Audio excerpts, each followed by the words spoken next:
Benny, bring me everyone. What do you mean, everyone? Everyone! I have come here to chew bubblegum and kick ass. Barry Manilow know that you raid his wardrobe? Let me explain something to you. I am not Mr. Lebowski. You're Mr. Lebowski. I'm the dude. No one is to stone anyone until I blow this whistle. You can't fight in here. This is the war room. Surely you can't be serious. I am serious. And don't call me Shirley. Lord, you can imagine where it goes from here. Hello and welcome to Zedos Gang, episode number 99. Wow. Whoa. I didn't think we'd make it to 99. That's so amazing. Yeah, we'll be talking about all kinds of stuff like Dungeons and Dragons, the reboot, Zack Snyder's Justice League, and Sonic 2. I'm joined here by Kenan Akbulut. Howdy, people. And his first time on Zedos Gang, Mr. Chris Marland. Hey. Wow, first time. Yeah. Woo! Zedo Virgin, that's what it is. We'll be gentle. Because Chris is joining us, I couldn't help but put our first topic of conversation, Dungeons and Dragons, man. Yeah. Wow. You know what, I feel the merged friendships. I know. So for those of listeners who don't understand, Sacha and me go way back on the original Dungeons and Dragons film. No, just you, my friend, just you. Well, at least ribbing me about it, you know. But you know, the only good thing about that was Jeremy Irons, and he wasn't even that good. I don't actually think I've watched that film since the cinema. Me neither. No. So I don't know how well that has aged. I don't think it's aged well. Like, yeah. I don't think it was made well, but you know. yeah. Let's just say in that way, it's been steady. It's not. Yeah, it's not appreciated or depreciated. It's just been rubbish, I suppose, from the get go. Anyway, the new film. So yeah, there's a new film. It's been directed by the directors of Game Night and the Vacation reboot. John Francis Daly and John Goldstein. They also wrote the movie, and the big thing about it, one, I didn't know they were even rebooting this, and two, the big headline this week was COVID-19 has caused delays, like it has on everything, on the movie, which has caused it into having major rewrites to cut down on crowd scenes and that kind of thing. I still think it's early days, mainly because you know, they're still at script writing stage, and also they haven't really casted anyone yet. So I guess, you know, they could work around this whole thing, but it all depends on when Paramount, I think the studio is, we're trying to get it shot and released by, and whether it be like a quick turnaround that they were trying to make a certain release date, etc. But if they haven't even cast the damn thing, then I'm pretty sure there shouldn't really be that much of a problem. What do you guys think? You guys interested in that? Yeah, I mean, the last one was like 2000. Yeah. So it was like 20 years ago. It's, you know what, Dungeons and Dragons is such a phenomenon, you know, like, especially like 80s and stuff like that, you know, when board games really came in, you know, they've touched on it in like Stranger Things and stuff like that. I suppose popularity of like stuff with Game of Thrones and, you know, technology now potentially make it available. But, you know, I never played the board game. The only thing that really is Dungeons and Dragons for me was the cartoon. Which was totally different. Yeah, no, exactly. Yeah. Exactly. Yeah. So, you know, whenever I'm told Dungeons and Dragons, I automatically go to the cartoon because I don't really know anything about the board game and stuff like that. And when they did the Dungeons and Dragons TV commercial, I was about to say amazing. A couple of years ago. But yeah, so for me, you know, without being a fan of the board game, it's not something that I'm passionate about. It's not something I'm necessarily going to get excited about. But I know there's a lot of people out there who are probably going to be sitting on two sides. It's going to be a case of, it's about time we got a reboot because that one in 2000 was just awful. Or it's just a case of, you know what, we don't need it. It's not going to translate that well to film. Chris, do you know much more about it? Yeah, I know. All I was going to say was, have you both seen Game Night? Yeah, I like Game Night. I like Game Night. One of the more original films like I watched. I watched it at home, but I actually thought it was quite a funny film, but I thought it was quite well made, and so that filled me with a bit of positiveness. I mean, all I'd say is that you know, although it is an 80s thing, like the D&D, especially in the last few years, have become massively popular again, especially on YouTube. So they've got a number of YouTube groups that are running, especially the most famous one at the moment is Critical Role, and they are becoming massive in the States at least. You know, you also got Dan Harmon does a game as well. He's a showrunner for he does the Rick and Morty. Is it Rick and Morty? Yeah, Rick and Morty. Yeah. Yeah. So but then also on top of that, like the celebrities have come out of the woodwork, like Vin Diesel, Joe Manganiello, Stephen Colbert, the Deborah Ann Woll from Daredevil. I mean, these are people who and Jon Favreau played it when he was a kid. There's a lot of directors actually that say they played it as a kid in the 80s, and it really helped them creatively because. From what I've read about it, I actually about a couple of months ago, I heard about it, and I was just sort of looking at the sort of what I saw as an explosion in my terms of popularity back up again.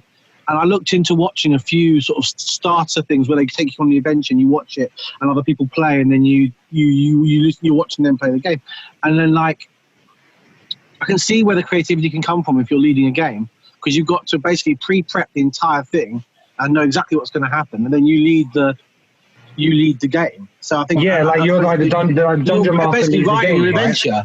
Yeah, you're writing an adventure basically, and you've got to think about the traps, all that kind of stuff, the sort of twists and the turns of it all. How the powers work and stuff. Yeah. Yeah, it's very creative in how you would do things, and then obviously, so like the famous people are coming out of the woodwork saying that they've done it, and it's becoming, I think, at least in the States, really sort of more back into sort of the public domain in terms of being more public about people playing it, being okay to be playing it, because obviously there was a big stigma about it.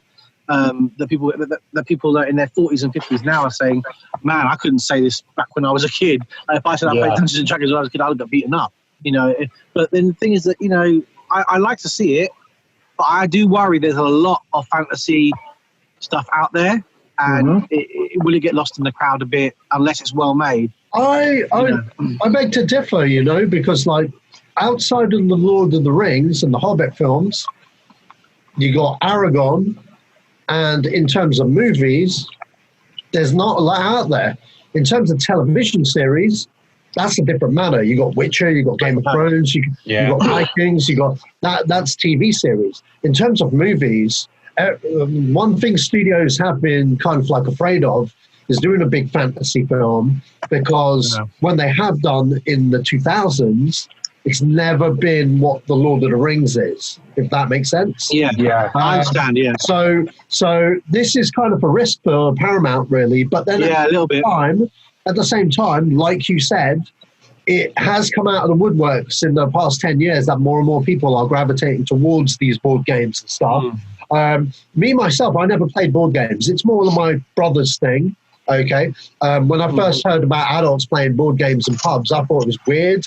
And then I went back to no, seriously, because you got to understand, outside of my video game friends that were in the games industry when I used to work for Sega the first time round back in 2005 to 2010, this didn't exist, And then when I went back to Sega, everyone was playing board games. And I'm like, huh? And then even at my new place, everyone, there are people like my age or older even that are like really, really big into it. Hell, my ex-girlfriend was really into it, and she made out her ex-boyfriend was into it. And I was like, board games, it's for my brother's thing. I don't really do board games. So she lied to me. She basically said, oh, no, I hate board games. And that's she dogged them. I just think, like especially, I mean, the board game stuff, I know, for example, local to us in Watford, the board game cafe, like if you go to any sort of, they've started to become more regular businesses now. Yeah. The board game cafes, places where you can game, play Dungeons and Dragons or play, I don't know, anything else that's on the way, in that sort of vein. Yeah. And they have regular games nights. And like when I looked at the place, in Watford, you pay money to go in. Like you pay money to join the game, like £10, £12 a go. That's just for regular local stuff. And if you listen to sort of interviews with the critical role guys. They say we just started YouTubing our games, and suddenly, they were the right place at the right time. They had the right kind of characters. Most of them are voice actors. So, like, they were voice actors who had jobs in media, who done voiceovers and done animated characters, and they went on and did this. And it just absolutely blew up, and now they are pretty much, really famous because of it. Yeah. So, I mean, as Ken said, it depends on what they go with. We know it from the cartoon, but obviously, there's so many different directions you can go. Yeah. There have been books about it where like there are specific characters, like set up characters, or you could just go down the route of random characters. But it depends on or do you go down the route of say like a Welcome to the Jungle where the players are playing the game and then you end up going into the game and they're the characters. That's a bit of a take on that. So maybe we probably wouldn't do that, but there's a lot of scope there for different ways to attack because the guy to direct it originally was going to be the Lego Movie guy, so you could kind of see that dip into reality, non-reality kind of thing. But the Jonathan Goldstein and John Francis Daly, who are looking to direct it, they wrote Spider-Man: Homecoming. That's the thing. Yeah, exactly. Yeah. So there's some talent there, but a writing pair doesn't necessarily equate to a directing pair. So no, exactly what kind of budget they're going to give them, how big they think this is going to be. They got a picture, haven't they? They got a picture idea, because what I read was the Lego guy's still attached in name until they can give them a better idea. Yeah. So if they can pitch a good idea for it, fine. And at least it gives Hasbro something. Allspark Productions apparently are doing it, something to do apart from make like really awful Transformer films. Yeah. Although Bumblebee. Apart from Bumblebee, that's another episode. Anyway, let's get on. Give me an hour and a half of that first 10 minutes of Bumblebee. Happy man. So going from one universe to another, we're segueing into the Green Hill Zone. Sonic 2, baby. Sonic 2. Who's seen Sonic? I haven't seen it yet. You haven't seen it? You saw Sonic? I heard so much about it. I'm so happy that it's done so well. Man, you know what? Like that first trailer, boy, that stunk. Yeah. But then you know what? I don't care what anyone says because this is going to come to another segue later on. But the fans spoke up. The fans. I meant the fans. These fans usually get ignored on the regular. Okay, video game fanboys get ignored on the regular. Hell, I personally worked at Sega. Okay, in the QA department. You know how much of a joke that movie was? We had wanted posters of whatever that thing was in the QA room. I know, man. Kill it on site. Yeah, we were told to take them down, but you know what? It ultimately came down to this. Our QA manager said they're all getting binned. Yeah. Give them this. So, but no, the point being is the powers that be listened, they changed the character design. It really worked. And not only that, funnily enough, it turned out the movie was great. Anyway. Biggest opening weekend of a video game movie ever. Yeah.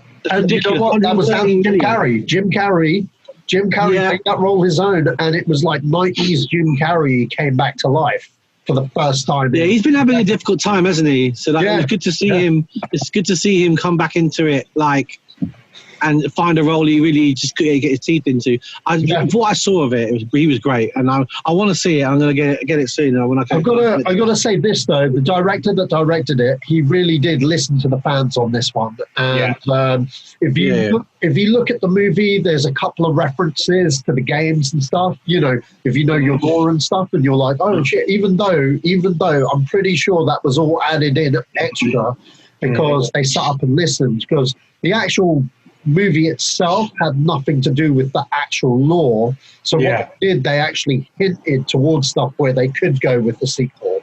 Yeah. So this sequel doesn't the end of the movie set it up for the next one? Pretty much. It sets it up for a traditional telling of Sonic, if that makes sense. So Robotnik. Okay, I'm going into slight spoilers territory, but you kind of gathered this. Robotnik ends up in Sonic's world at the end of the movie. Sonic stays on Earth. Okay. But that's fine because if you play the original Sonic games, Robotnik kind of messes up that world. Yeah, he does.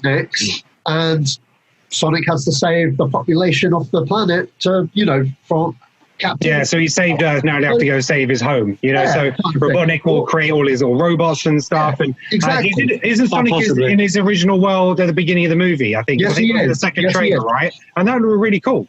Yeah, but fair enough. I get where some fanboys are like, oh well, there's no Chaos Emeralds and this and that. And I think that would cause a lot of big setup, a lot for audiences that don't really know the character to chew. It's a lot of exposition in the first movie. Exactly. They went through Whereas now they've set up the stakes, they've set up the world now. Yeah.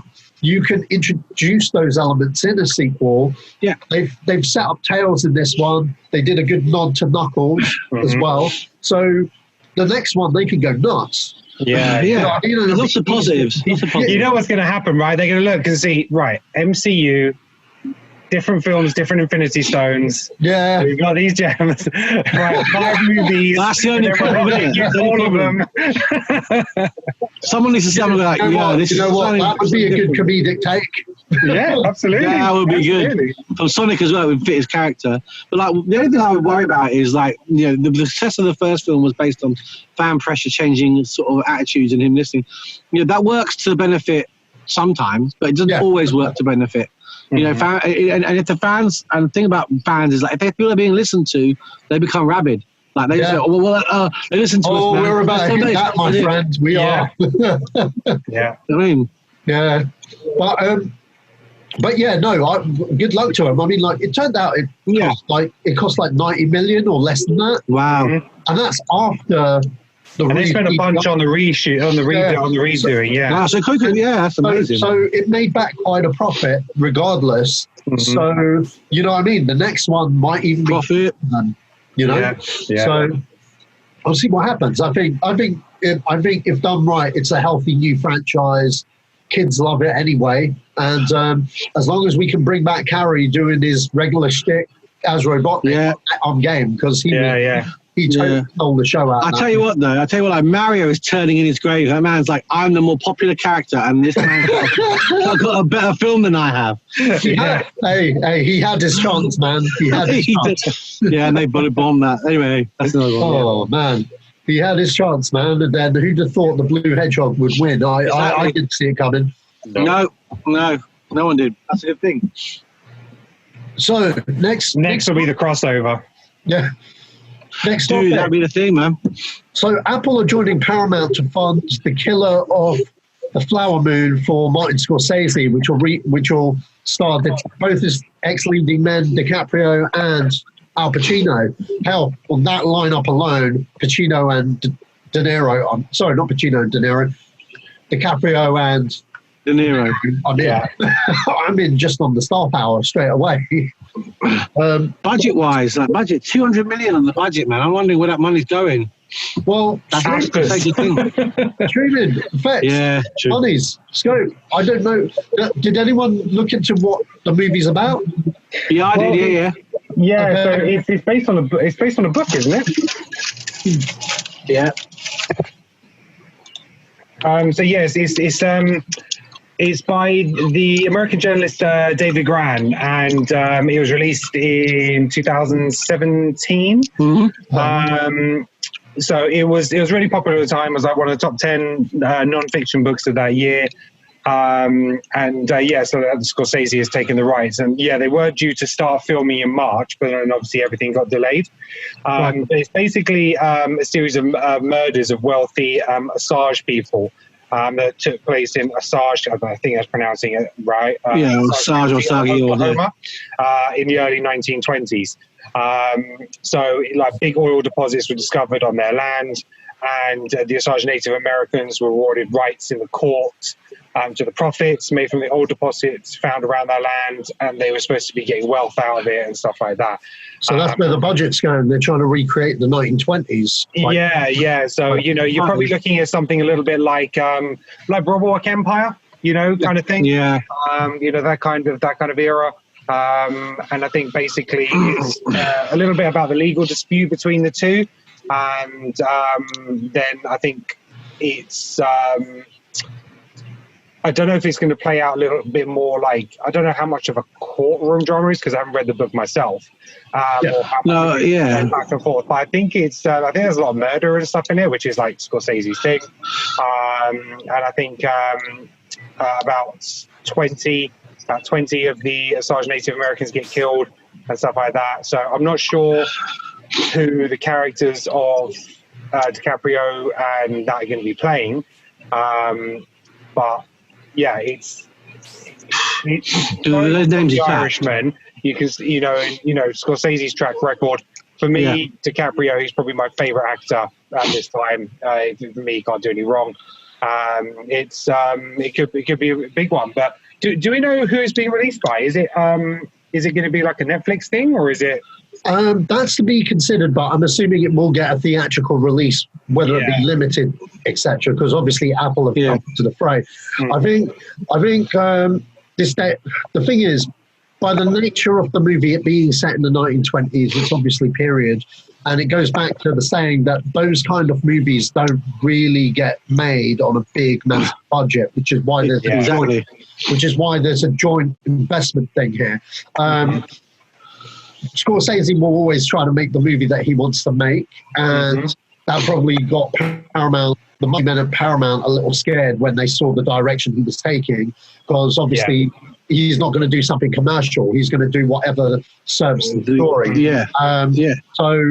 So obviously Apple, they see it. It's been proven with The Irishman that Scorsese has a lot of clout when it comes to streaming service. That was such a good campaign, and everybody flocked to see that one.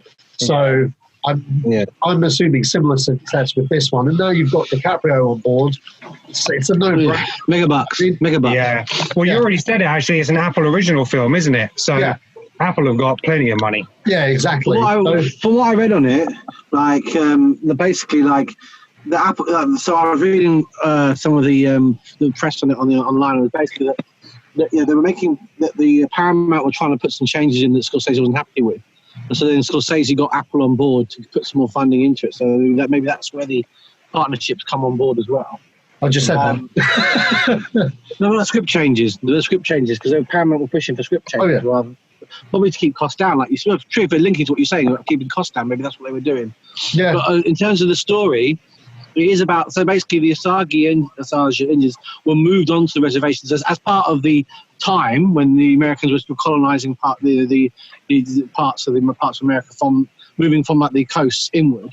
They moved the Osage on, and they moved the Osage onto this land which had oil. And they didn't know it had oil until they moved them on there. And then when obviously, as Ken said, when they found out it had oil, they became really wealthy. Yeah.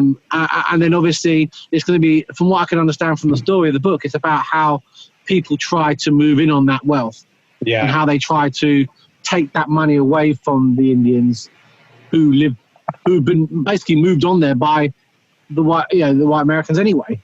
It wasn't anyone, they didn't want to live there, and they ended up living there and made this money, which is not even by their choice. So it's really quite interesting. I like the idea of the story.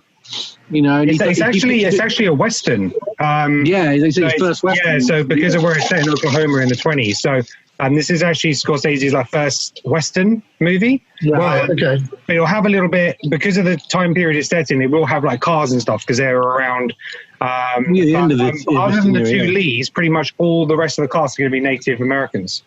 Right, okay. Interesting. This makes sense. I'm interested in that, where it's going to go in the storyline of it. So, it'll make its money back. I think, whatever the budget is, with those names attached and a good original story,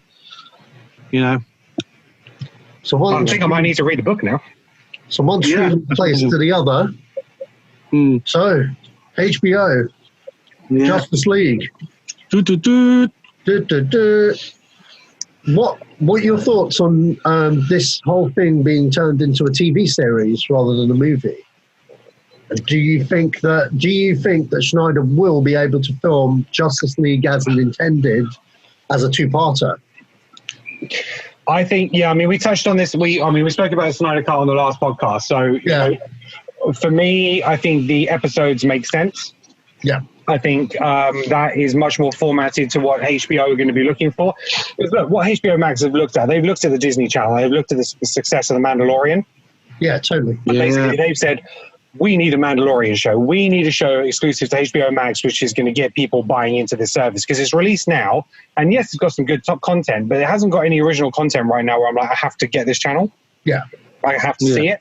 That's going to change when Snyder Cut hits it. And so that's why I think it's called, Zack Snyder's Justice League. It's not the Snyder Cut. Because it is a different take. And, what they've got here is they're like, we need an original series. The Mandalorian probably cost Disney a pretty penny in terms of its production. They're like, you know what? We've got a lot of content here already. We've got stars where we recorded all this stuff already. We can spend like 30, 40 million now on this show and have maybe a 4-6 part series where we've already invested the money. Do you know what I mean? And so that 30 or 40 million they plug into it, they're thinking with subscriptions, we're going to claim that back, plus make up the deficit at the box office, which we expected we would get, because we just didn't take the money at the box office. It turns out all the stars of the movie are willing to come back, including Ben Affleck. They are. They've all been shouting about the Snyder Cut. And so I think this is HBO's way of saying, we're going to get ourselves a show. It's going to cost us a lot less. The actors will probably come back for maybe a day rate. Then, they're not going to be coming back charging huge amounts of money. They might even do it for free, some of them, The minimum they'll do is their day rate, which goes back to a little bit like about, when Mark Wahlberg and, what's her name? From the... I'm trying to think of the film. All the Money in the World. When they came back and did the reshoots, and Mark Wahlberg got paid a load more. But the female lead, I forget what her name is. Help me out. I know the film, man. Sorry. All the Money in the World. Mark Wahlberg. This is the one with where Kevin Spacey was in it. Yeah, exactly. Anyway, I can't remember now. I can't remember. Michelle Williams. Yeah, Michelle Williams. Yeah, so her contract was like a day rate, so she got paid so much less than Mark Wahlberg. So these guys will just come back for a day rate, and they'll smack this out. And I think this is going to be the making of HBO Max. He's already. So my question is, Dark Side, hasn't he? Have you seen the Dark Side? Not that you can see much. But he's teased Dark Side already. Teasing Dark Side, man, that's a big thing. But my question is, do you think they're going to go with what they were filming or what the original plan was? So what happened was 3 weeks before they started filming, this was going to be Justice League Part 1 with Part 2 to follow. Yeah. Then after that, they brought in Chris Terrio to condense the two scripts. Yeah. So to condense the scripts to one movie, they've shot a lot of it. In fact, they shot the whole movie, and there's a 4-hour cut, 4.5-hour cut. That's as it stands. That's a rough cut, and I will segue into rough cuts later on for something else. But whenever you do a rough cut of a film, whether it be a short film, a big film, you've got a cut with all your footage on how it is. That's never going to be the overall cut. Film, music, effects, everything else. That's going to get shorter and shorter and shorter to a runtime that, the studio want, etc. It being a series, you can look at that 4-hour cut, 4.5-hour cut, and cut it any which way from Sunday that you want. Yeah. In terms of more content, obviously, with them condensing parts 1 and part 2, they've got scenes from both parts already filmed because they tried to condense it. Do you think that they will pad it out to make it the full Justice League experience as originally conceived by Zack Snyder? Because that's the question going around at the minute, because nobody knows. Otherwise, because here's the thing: they beat Darkseid, etc. Fine, movie done. But the original script was that first film they were supposed to lose. Yeah. You know what I mean? They were supposed to lose, and Batman was supposed to die. So let's have that, man. Let's have it. What's that? You know what I mean? Let's have him die. Let's have it. Let's have it as it was. You know what I mean? If Ben Affleck's really done with Batman, it's a perfect way to actually say goodbye to him. So bring him back to him off, have him be the martyr, because, the story arc for him would be a case of there's two different things going around. There's thought process of they actually want all the original cast back to do this series, and if it does really well, then there's potential for further either HBO series or movies with everybody in, you know. So whether that's just Affleck not necessarily having his own film, but he could appear in other movies and stuff like that. A little bit like a cameo thing in each one. They're talking about the same thing maybe for Henry Cavill. If not, if they, you know, they're like, no, actually, Affleck, so you know what, I'm done. Let him come back and just be killed off. Because then, you know, let him be the martyr. He's the one who was like, he was against Superman. Superman sacrificed himself, and he's like, he brought him back. He was riddled with guilt, and he can then sacrifice himself, knowing that Superman's there to look after the world. And then the mantle can be picked up by somebody else. In that world, where you can have someone else take up Batman and maybe have that separate as the Robert Pattinson one, which might be, it's probably in its own, which will be in its own world. Which would be interesting to see, actually. I think it's going to be a mixture of the two. I don't think it's going to be Zach's original two-parter. Because I think because it was split into two movies, I don't think they'll have enough footage for two movies worth, in a sense, to wrap up that story. I think it's going to be a cross between the two, as much as they can, and then with the reshoots fit as much as they can to, you know, to wrap it up. I can imagine it being like a six-parter. If it's like a 4-hour cut, if you took that into like 6 40-minute episodes or something like that, or 5 episodes or like 50 minutes, something like that, that's probably where I see it going. But I don't think it's going to be one or the other. I think it's definitely going to be a combination of various ones to pull it together. And also, where does Ezra Miller come into this? You know what I mean? Like, given what happened to him and the negative press there, I mean, you know, is he going to be in the right frame of mind to be doing reshoots? You know, there was a lot of bad press on what happened to him and the sort of public outcry what happened. I mean, it's gone away significantly now, mainly because of what's happened with the pandemic. But, you know, and that kind of industry shut down. But, like, at the time, it was pretty bad. And then you know, then in my mind, you know, we're talking about killing Ben Affleck off.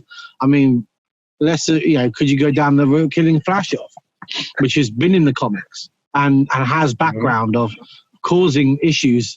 You know, it's been done in the cartoons, it's been done in the comics, the repercussions of him doing it.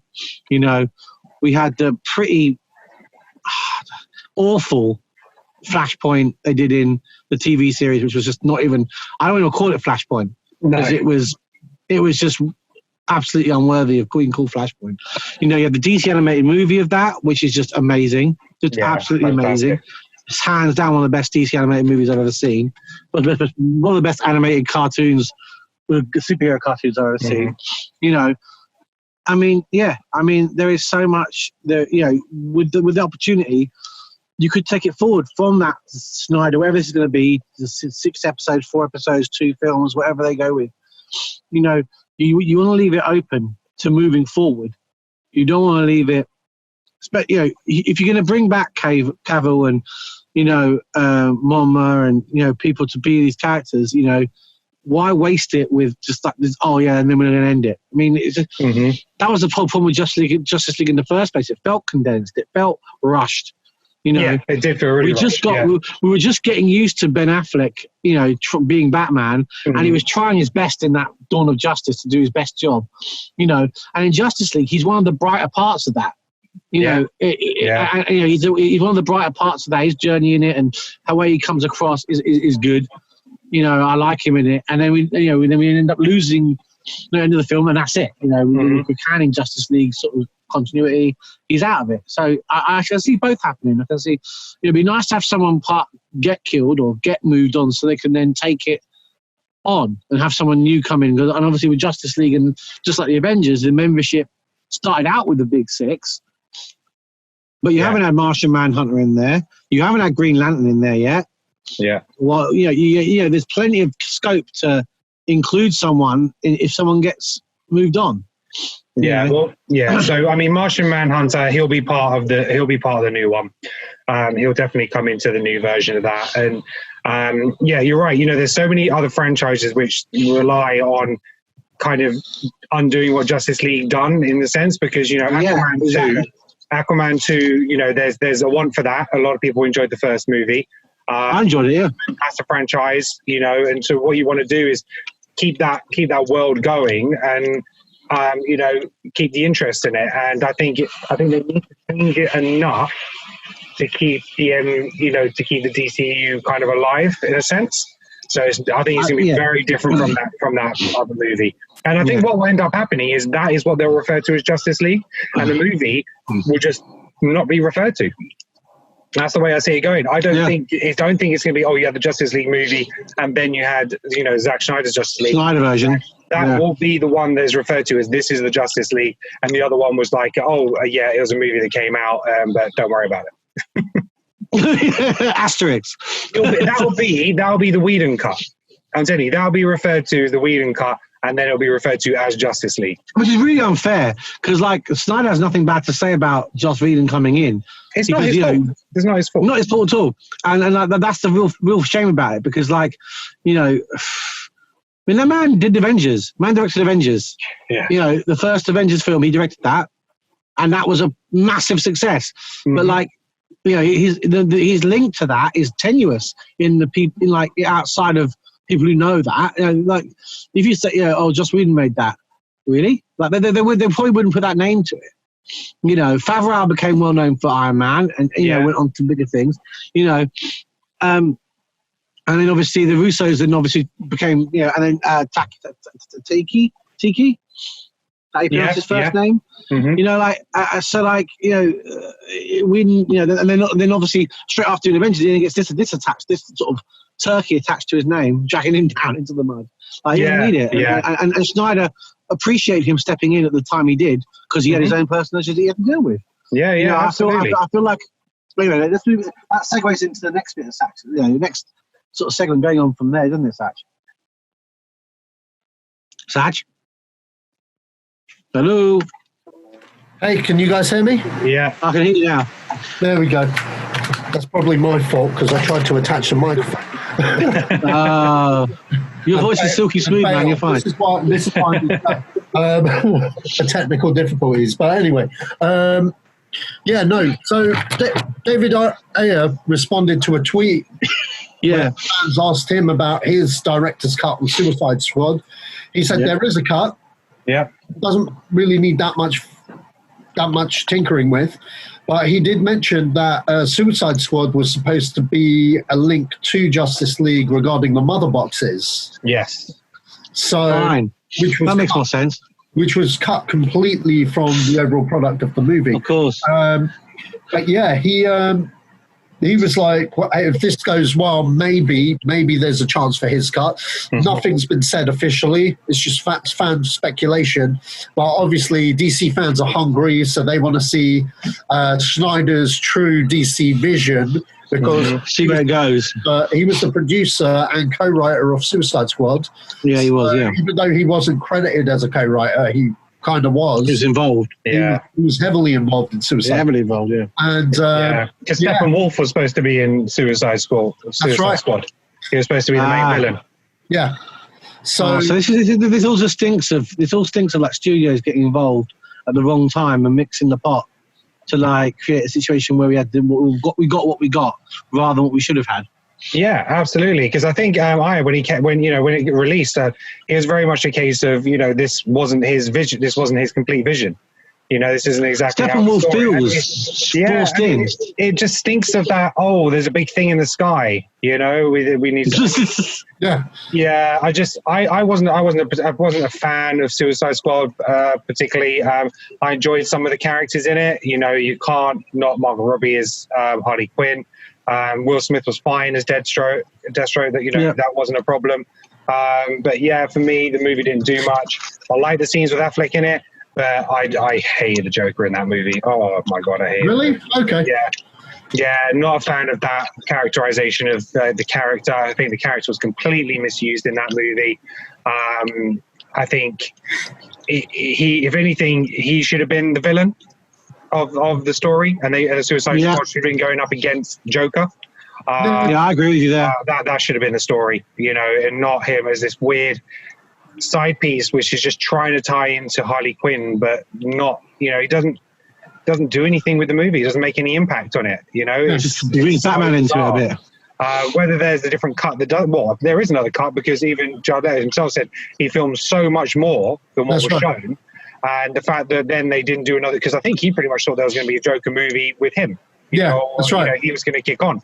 So the fact that they did the Joaquin Phoenix one, he was like, what the hell? So he was really disillusioned after it as well, saying, you know, I put all this effort in, because he's so method, you know, and I know he was doing pranks with the cast, and was he sending him dead rats or some shit? You know, he was doing like loads of weird things, you know, to really try and get into that character.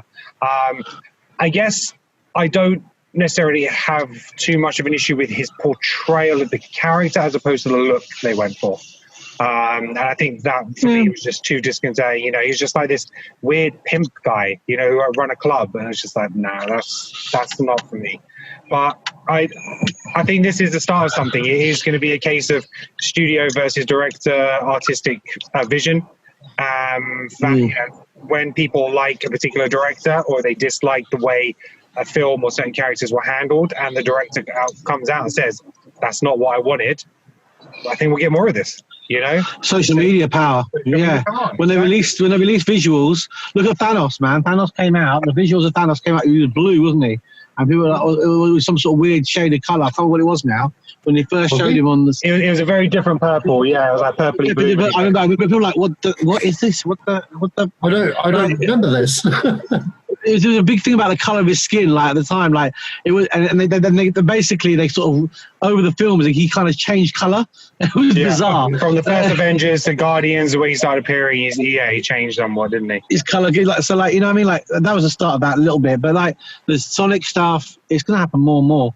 You know, the more that films rely on the social media to get the message out, like through Twitter, through, you know, these sound bites and you know, how people consume media these days.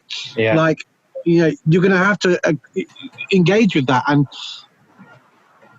use it to your advantage, but it can also backfire you, like it did with Sonic when they tried to release something. Oh, hey, look at this cool thing, and everyone was like, "What the is that? Like, what are you doing?" And got a massive backlash. And fine, they changed it round.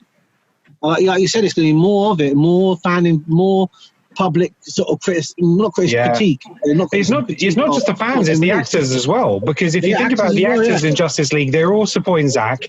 If you look at, you look at other film franchises, you know, where actors speak out about what the studio's done and stuff like that. Look at Guardians of the Galaxy. You know, that franchise. You know, all the actors they are a family.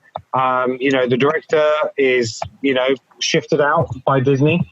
And, you know, it's because of the fan reaction, the actors' reaction, that got James Gunn back in, you know, to direct the next one. I wish he's doing the next Suicide Squad, so that's going to be interesting. But then you also look at like Josh Trank with Fantastic Four. That movie came out, and he went straight to social media and was like, "This is not my movie." You know, he's like, this is not what I wanted. They butchered it, basically. And he was asked the same thing. Would you do a director's cut of that? And he was like, nah, I'm not interested. Don't want to go back to that. Because I think that really run his career down, that movie. Yeah. He really suffered from everything that came out about that, and the fact that maybe he wasn't on set, and they were talking about... But we were saying the same thing about Snyder. And all sorts, so... We were saying the same thing about Snyder. When all this stuff started happening, back when Justice League came out, like there was a lot of bad stuff about Zack Snyder and about how what he was doing, like and the fact, and then people blaming him for the film. So it's fun. Yeah, you got to be careful with the power of the fans and the power of social media. Yeah, it's a fickle weapon to wield. Well, they actually conversed on Twitter. I don't know if you saw it, but James Gunn was like, I wouldn't have a problem with a director Garvey, you know, it's different things from mine. And he actually thanked him for that, and he's like, thanks James, you're a gentleman and stuff like that. So you know, I don't think the studio will do it anytime soon, because they need James Gunn's Suicide Squad to come out and do well. And I think if they push too much on the other one, it will just confuse people again. So they need to get that one out, and that might be a HBO special in a couple of years' time. Yeah, you know, possibly. Yeah. Also taken to Twitter with all the hoopla of all like director's cut and special editions. Paul Feig put his name to the mix and turned around and said, I have a 3-hour version of Ghostbusters ready for you ghost heads to come and watch if you're ever interested. Any you two ghost heads interested in seeing the great Paul Feig's Ghostbusters director's cut? There is a I'm difference assuming- between people want to see another Vision and people not wishing they'd seen the original. So, it's not Justice League. It was okay, but we knew there was more to it.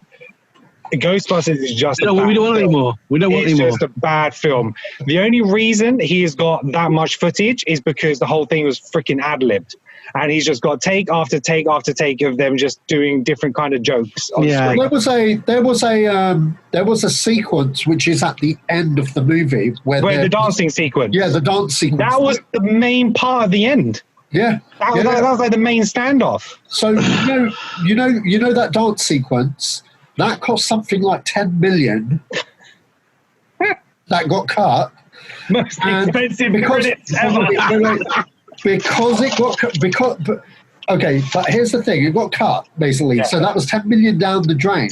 It was something that the directors and the producers of the studio and even Dan Aykroyd, they didn't want it in the movie. Yeah, but he believed that it really needed to be in the movie. Yeah, and he shot it anyway. They looked at it with the test audience and they were like, "Yeah, I'm bored of it," basically.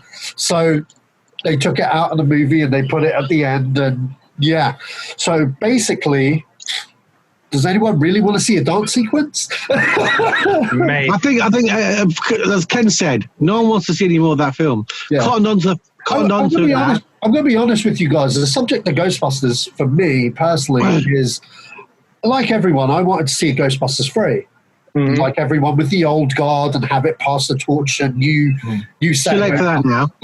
But then, as time went on, I realised that Bill Murray has no interest in being in a real, true sequel for Ghostbusters 3. And which is fine.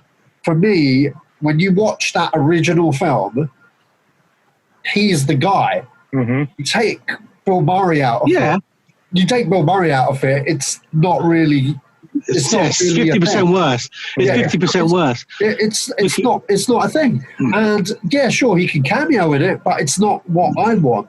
You know what I mean? But then again, the new film looks amazing. The new one looks amazing. Yeah, but saying what I said, if you watch our original Zedos Gang podcast, our first thing we discussed was the Ghostbusters trailer for Paul Feig's Ghostbusters. And I said back then, I was actually looking forward to this movie. Yeah. Mainly because I've seen Bridesmaids, I've seen The Heat, and I really loved Spy. Spy was great. Spy is great, yeah. Spy is good. Heat is good. Spy is a very good movie. This guy had a track record for comedy gold in my eyes. Yeah. So I was like, my official stance before going to see that movie was, it's not the movie that I want.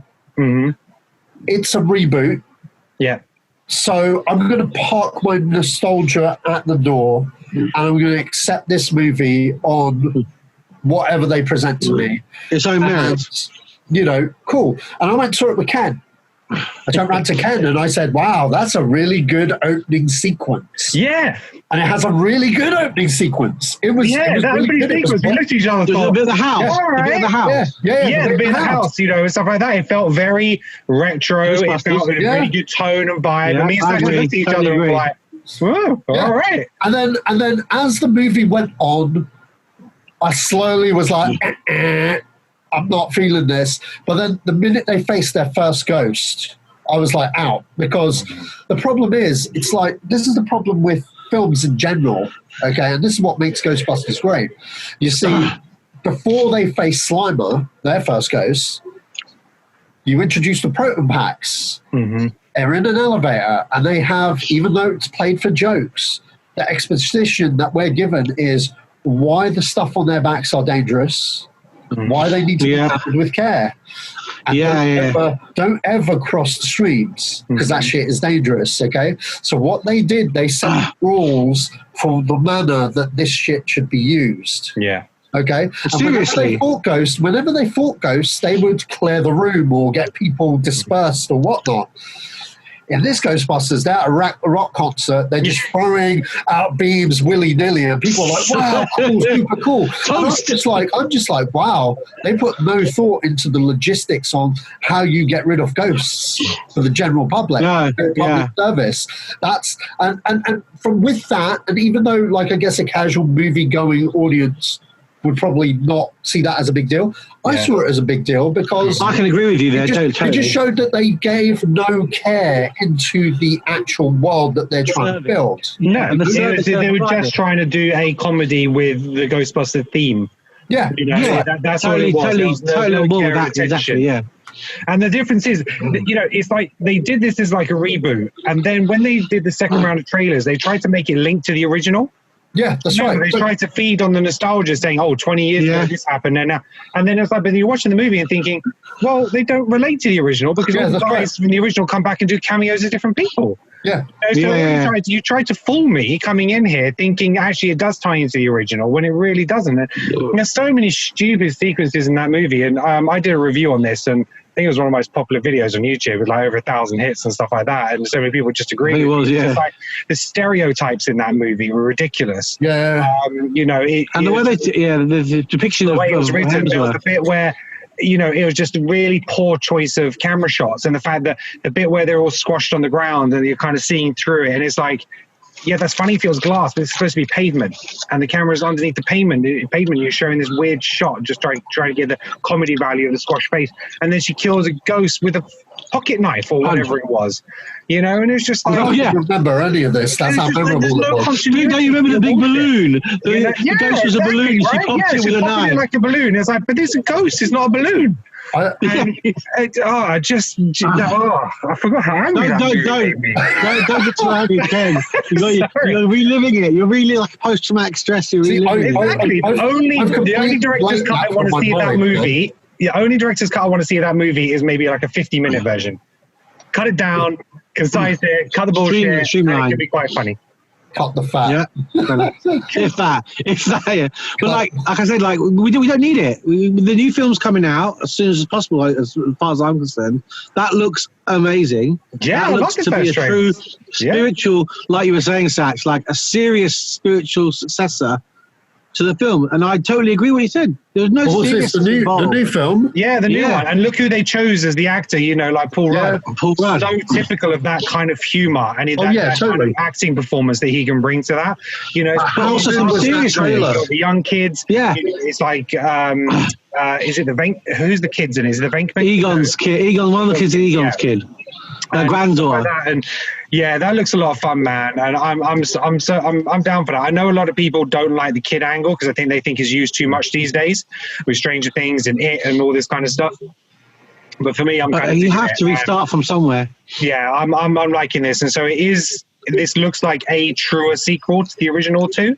We have to wait and see if any of those actors do make an appearance.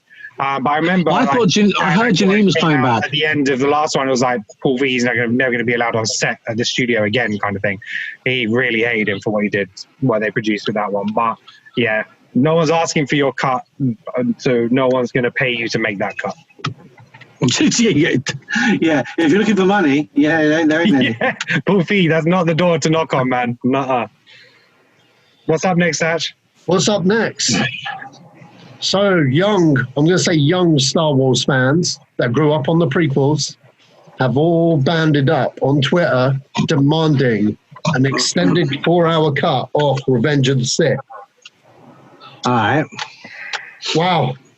17,000 people want this thing.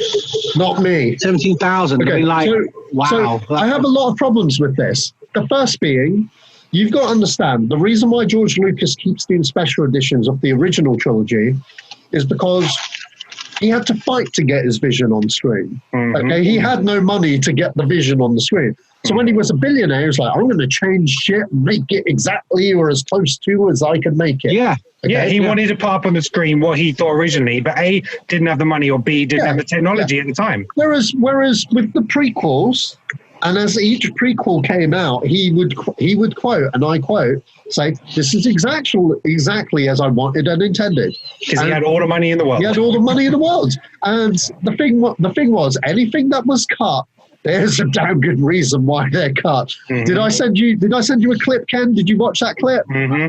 Yeah. Do you really want to see 4 hours of that? I don't need any more of that. I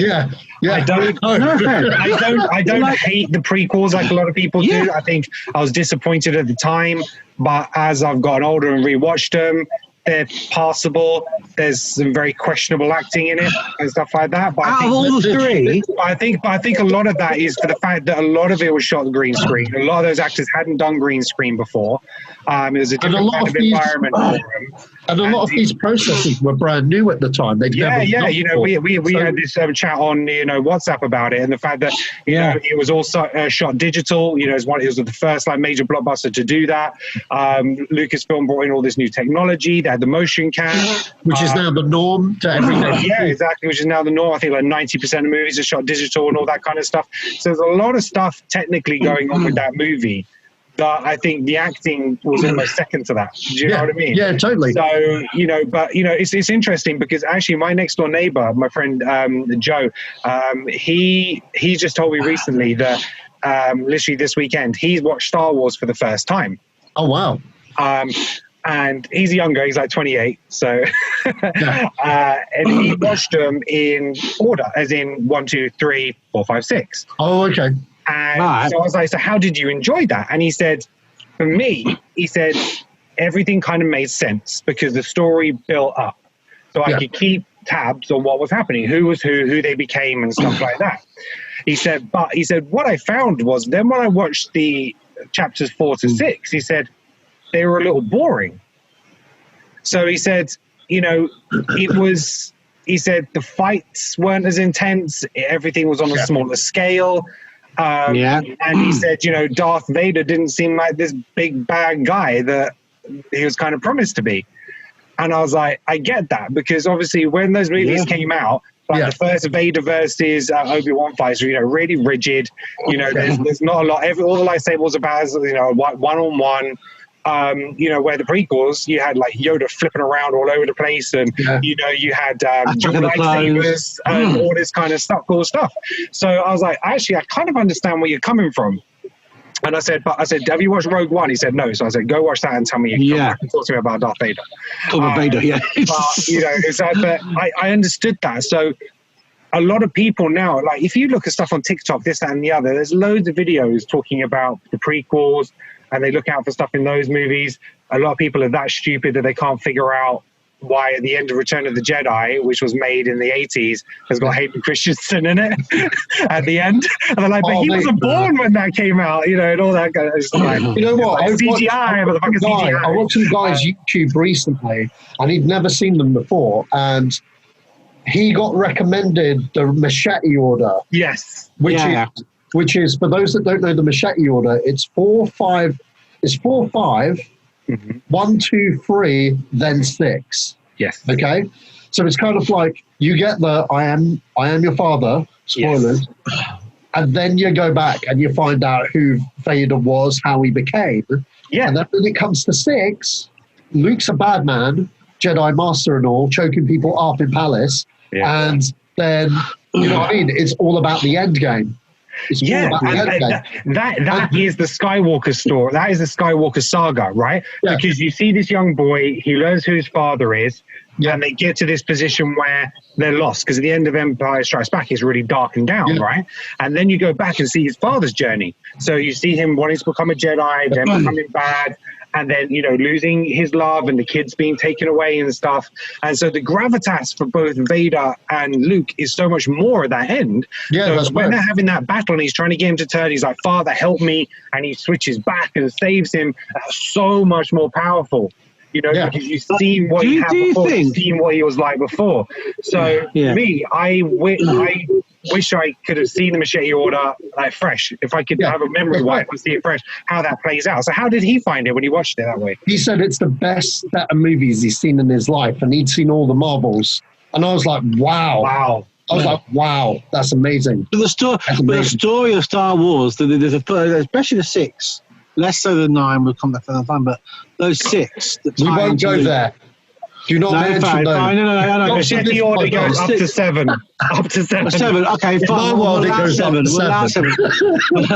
But like, the storyline is quite tight, and it's quite, it does flow nicely, and it flows, What my question was, do you feel like, this is a bit of a sort of a law question, do you feel like between 5 and 6, Luke found out everything?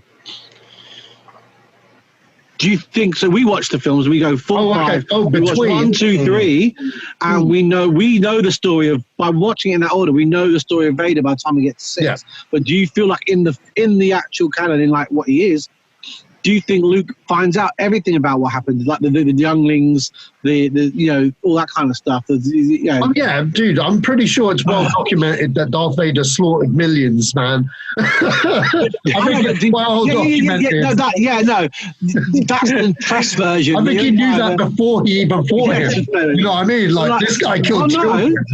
It's not mentioned in 5. But I see what you mean. Like episodes 4 and 5, they know Darth Vader, sure but they know there was a class, there was a history lesson going, if this guy kills kids, this is why we got to behave in class. But the thing is, other than the Emperor, nobody knows who Darth Vader was before Vader became. That's not entirely true. I don't know. I mean, from a movie point of view. Oh yeah, from a movie point of view, yeah, sure. Maybe some high-ranking like officers and stuff, but yeah, but the guys who put together his little minions and stuff like that. But yeah, as far as anybody else is concerned, Anakin could have just died on that planet. Oh yeah, totally. Exactly. So yeah. Exactly, yeah. And that's where the Vader killed your father pretty much could come into it, because there's no reason why it couldn't have been. Anakin was there. Yeah, so the only people who knew about Vader were the Emperor, Obi-Wan, Bail, and Yoda. Mm. Yeah, that's it. That's the only people who knew that, and they kept, and obviously the point of keeping from the populace that Anakin Skywalker, Clone Wars hero, was Darth Vader, was important to them at the time. Yeah, that's right. And that's why they hit the children as well. Ken, you're right. Only the Emperor knew. Only the Emperor knew. And if you actually go back and go closely, if you look back at episode 3, when Padme is the funeral's going, they made her still look pregnant. Yeah. Because they wanted everyone to believe she died with the children. The kids, yeah. So the whole point was both kids was hidden from everyone, so no one knew that they were ever even born. But that's what I'm saying. I wonder. I just talking about it as we're talking about it now. I wonder how much Luke knew after 5. What did he go back and go like? Because I can imagine he went back and was like, because obviously we see the tail end of that in Jedi, where he questions Obi-Wan in the swamp. Yeah, that's right. Yeah. But like, there must have been more than that. There must have been. He must have then. Did he not? Who knows? He might have found out more. He might have. But we don't know. You know what? I wouldn't mind thing. seeing a director's cut necessarily of episode 2 and 3 if we see Jar Jar as a Sith. that I can get on board with. You know what? Back to fun. Back to the cut itself. The reason why I feel like there's a lot of deleted scenes in that. Okay, and like the intro when they come on the ship, that was supposed to be 2 hours. That was 2 hours in the first initial rough cut. Right. So they cut out a lot, and a lot of it was just them two as friends beating up battle droids. They really showed their relationship. If you want more on that, just watch the whole Clone Wars series, and that fleshes that out a lot better. Yeah, you don't need that. It's like I said, it's needless. Yeah, but the point being was that then you've got the formation of the Rebel Alliance, because they had Quanifa O'Reilly, I think her name was. I might be wrong here with the actress's name, but they brought her back from Rogue One to play Mon Mothma. That's right. She actually showed up in the deleted scene for Revenge of the Sith, showing how the Rebel Alliance forms together and stuff. And that's all cool from a certain point of view, as Obi-Wan would say. But you got to understand what the prequels lacked, and 1 and 2 did particularly, was that there was never any kind of character focus. No. Okay? No. But the pod race was pretty cool. But in Revenge of the Sith, I would make the case that was the only one that did have character focus. Yeah. Absolutely. My best film. My best of the 3. And because they had to focus on Anakin and his journey towards the dark side. If you brought in anything else, it just would have made it more convoluted. So you have a 4-hour cut would make it a lot more convoluted. That being said, I'm going to use this to segue into my next point about director's cuts and how we feel about them and what are our favorites and stuff. But I'm going to start by saying about stuff being concluded, the director's cut I hate, and I'm going to get murdered. I don't like Return of the Kings. The longer cut. The longer cut. I don't like it. Hate it. I love Fellowship. I love The Two Towers. But when it comes to Return of the King, aside from 2 scenes that I think that are integral from the director's cut that need to be in, they are Saruman's. What happens to Saruman? Yeah, joke. And the what's it? The bit actually 3. The bit where they meet the dead people. Yeah. That's part of the gives story. more depth to that. And the mouth of Sauron. Yeah. All those 3 should be in the film, yeah. Yeah, those 3 need to be in the film. Everything else, chop the shit out of that stuff, because 5 hours is way too long for any film. And I feel, I guess it's there for fans that are hardcore fans of the books, but you got to understand, the original Return of the King had the perfect pacing. The perfect pacing. It was a good film. It was a very good film. Everything. Yeah. And the minute you bog it down with stuff that detracts from the pacing of that movie, you know what I mean? The flow is gone. And that's how I felt about the Return of the King extended edition. Whereas with Fellowship of the Ring, which is Fellowship of the Ring and Two Towers, those films, especially the first one is world building. So it has a particular pace, you know? It has a particular pace to it. So it gets away with that so well. You know what I mean? And but Return of the King really doesn't. It doesn't work because the pace is so frantic because we're trying to get to the ring. You know what I mean? We're trying to get to that. We're trying to get to Sam and Frodo and that emotional core. The thing is, in that story, the Return of the King, the bit in Mordor, and I remember reading the books and being like this, like, while they're in Mordor, past the mountains, going towards Mount Doom, right? You know, after the spider and stuff. That was terminally long in the book. Like, it was really long.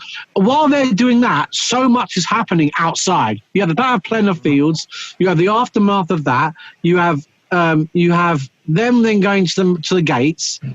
All this stuff's happening, and it's all big, you know, all big battle stuff. All big, you know, it's a needful thing. Like the culmination battles of the age almost. And everyone's come together. All the heroes are there.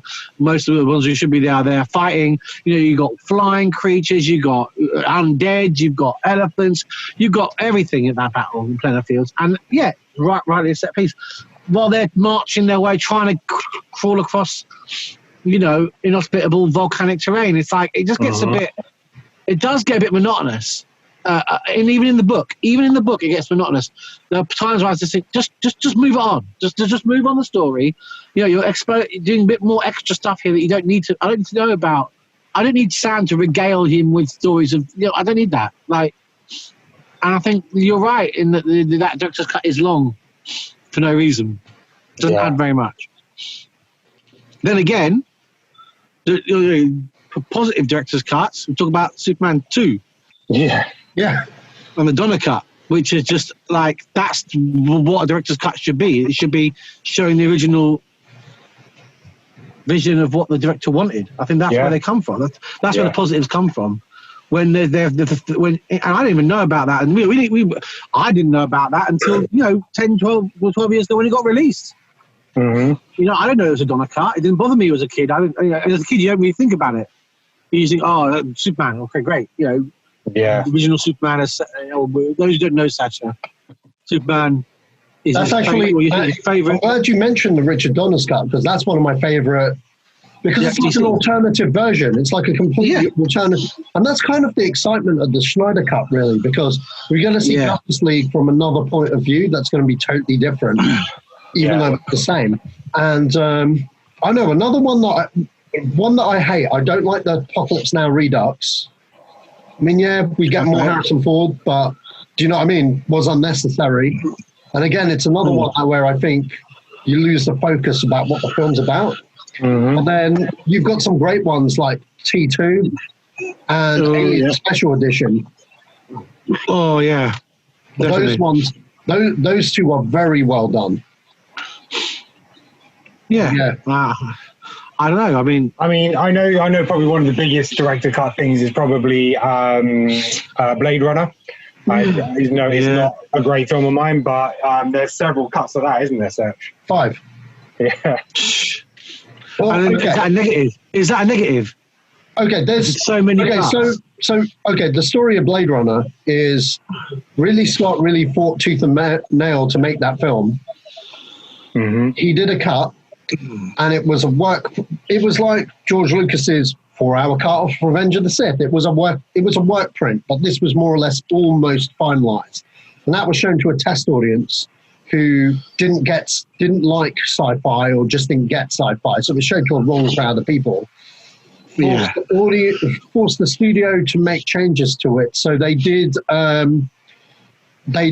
version. Well, the theatrical cut has narration, like a private eye kind of film. So So Harrison Ford will narrate it, and at the very end, they actually got footage from The Shining, believe it or not, and they put it in the movie.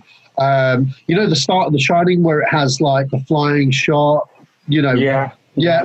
So you've got that with the car. That car's from The Shining. It's the same car from The Shining.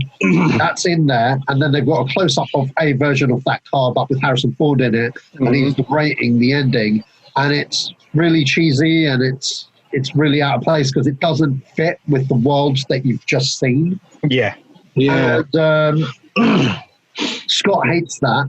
And then what happened was, because director's cuts seemed to be selling a lot on home video, aka Alien and Terminator, mainly because Cameron kind of demanded that there's a theatrical cut and he gets the version that he wants to, do, because it's James Cameron, right? Yeah. So everyone got involved in that, and someone at Warner Brothers was like, "Hey, let's do Ridley's original cut." So and without his consent. And what they did the director's cut, which isn't the director's cut. Yeah. And they basically looked at the work print cut and they tried to make the changes like that. Yeah. And then, so that's 3 versions. There's 3 versions. There's a 4th version, but I can't remember what the story was called. Yeah. But then years later, after Gladiator was a hit, and then he started becoming Mr. Ridley Scott, untouchable, because you got to understand his filmography beforehand was full of flops and studio movies. Yeah. And Gladiator was a mega hit, and then he did hit after hit after that. So once he had clout, Warner's went to him. We got the DVD for Blade Runner. Do you want to do your director's commentary on it? He says, I'll only do it if I get to refilm things for it and update the movie the way that I want to. So he basically managed to do a George Lucas special edition on Warner Brothers' dime to get Blade Runner, and that's why you've got the final cut. And they did stuff where they brought Harrison Ford's son, Ben Ford, who at the time looked just like him, and they got him to reenact a scene which they couldn't really do before, and you couldn't tell that it was Harrison Ford, basically. And he's doing an impersonation of his dad. And then they even got like some actress where in the original film, when she dies, you can see it's blatantly a stunt double. Mm-hmm. So they got her using blue screen technology to refilm her death scene because she still looked pretty good even today. So it was like, okay, cool. So there was like lots of stuff. That was a good one, I felt. But yeah, I showed Ken Blade Runner for the first time. He didn't care for it, but hey. I didn't see what the fuss was about. Maybe if I saw it at the time, it might have been different. I don't know. Maybe because it had been hyped so much as like such an amazing cult film. I don't know. Yeah. But you're approaching it just like someone who hasn't watched Star Wars. You're approaching something that's so big to sci-fi fans. You know what I mean? Yeah, the expectations are huge, and Warner Brothers have got a knack for they've got a thing for the director's cuts because Stanley Kubrick, even for The Shining, 3 days after it was released in the States, he ordered all the cinemas to cut the last 2 minutes of the film and send all the footage back because of the way it ended. He decided to change it, and then when it was going to be released for Europe, he cut about another 30 minutes out of it. for the European release. So there's different versions of The Shining as well. And obviously a lot of films get edited when it goes to TV as well because of like ratings and stuff like that. But yeah, so that was actually a film, again, edited on release in the States 3 days after it had gone out. And then again before it hit the European market. You know, so but there's lots of films out there. You've got I'm trying to think of some of them. The Abyss we just mentioned. Once Upon a Time in America. The Cannes Film Festival. Oh, that's completely different, man. That's a completely different movie again. Yeah. But then it's a shame because Sergio Leone never got to see, like, you know what I mean, his final cut. Yeah, it was 4.5 hours at Cannes, and then it was down to 140 minutes for US release. Yeah, I think we can safely say that there are when you're seeing a director take hold of it and putting his version out, it ends up being a positive thing, generally speaking. If it's fan approved. Yeah, you know, like we said about Paul Feig. Like Paul Feig may have a director's cut of Ghostbusters, but no one wants to see it because it's a trash film.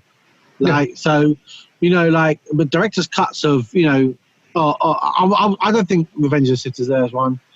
Or needs one. One. But there are certain films where the director's cuts, like you said, Sacha, have added. Either told a completely different story, like in terms of Superman 2, or have added stuff that was important. Yeah, all Zack Snyder's movies get like a director's cut. The Watchmen had a director's cut. Sucker Punch had a director's cut because it came out and he said basically they cut the movie and edited for a theatrical version, which wasn't what he wanted. They did another version of that. It's all the big movies, like even like Waterworld. Back at the time, it had the theatrical version of it had an hour cut from it. Yeah, that's right. And then when it was released on TV and stuff like that, the added hours put back in, and the film made a lot more sense, and it kind of made a little bit more maybe justification of the expense. I will come back to this. Like when we come to the Wolfman, I want to come back to this conversation because there's more to add. But I think when we come back to we'll do the Wolfman in a bit. Like I'll talk more about the studios and stuff. That's what I want to do. Okay, cool. Where's he going? No, I'm saying like he's like move on. Later on because I could talk. Like, I want to talk about the power of studios, but I think it's going to make more sense later on. Because the Apocalypse Now, there's a director's cut. There's another one coming as well, isn't there? Oh, I think you're right. Yeah. Kingdom of Heaven. There's a director's cut of that. Troy. There's a director's cut. Yeah, I'm aware of Troy. Payback as well. Which I quite want to see but the Payback one has less humour. Like I like the original cut because I think it's a sick film. Payback is Payback. That film is tight. That film runs and it is meaningful. Every minute of that film is meaningful. The thing is, I'm interested to see it because I love the film, but as it is. But by what I heard, the overall film was nothing what the director wanted. So all the humour in the film was added by the studio. So it's interesting to see what kind of movie it would be because I remember it being pretty damn funny. It is very funny. I quite like the movie, and that was a movie I saw with you, Chris, back in the day. Yeah, it's back a good in film. The 90s when we used to go. It helped relaunch a little bit of Mel Gibson because Gibson had done Braveheart in the mid 90s, and then he kind of like obviously Lethal Weapon. The Lethal Weapon sort of sequels came out mid 90s, late 90s, and he kind of sort of went. He kind of lost a bit of a track, and then he came back in with like Payback. And there's something else as well. But Payback was the main thing, which was it was really snappy. It was really funny, snappy, good actors in it. You know, doing Chris Christopherson was in it. Who is it? One of the other guys as well. There's like some really key the big guys in the film. The bosses were great actors, and the scenes in those offices were great. You know. And it was good. It was. I just don't see why you need one. Like, fair enough. And that's the commentary. Like, director's cut. Yeah. So it has to do two things. It has to be the director wanting to show his real vision, but it has to be fan wanted as well. Like, there has to be that double act of there's something missing that the fans know about. Like with Justice League, we know there's something missing, and Zack wants to do it. You have to have both those things, I think, to get the right recipe for a good director's cut. Sasha, have you ever seen the well, I don't know if it's called a director's cut, but it's like the alternative cut to Kill Bill 1 and 2. Isn't there like a mashup of the two? whole bloody affair? Yeah, that's the one. It got shown at the Cannes Film Festival. It's come out in limited release in cinemas. I've not seen it. I'm still waiting for the Blu-ray Quentin, because the whole reason why it was cut is because Weinstein wanted to make double on the buck. Yeah. And that's why it was split. But the only thing that was cut really was the scene with Michael J. White. Right. That if you haven't seen that scene, that was a killer scene, man, because he has a fight with Bill and it's sick. So, yeah. Fair enough. But yeah, man, me, like every Quentin Tarantino fan, wants the whole bloody affair, because that's what it's called. And hopefully it'll come on Blu-ray after he's done his 10th film. Whatever that whatever that will be. Yeah. So, Star Trek, maybe. Who knows? Well, Star Trek, maybe. Well, if Richard comes on, I'd love to get into a debate with that. Absolutely. Another day. I'm pro QT Star Trek. Yeah, I think a lot of people will be interested to see his take on it. Okay, what's next? So moving along, we have just announced today, I believe. J.K. Simmons is signed for multiple Spider-Man movies in the Spider-Man universe and the MCU.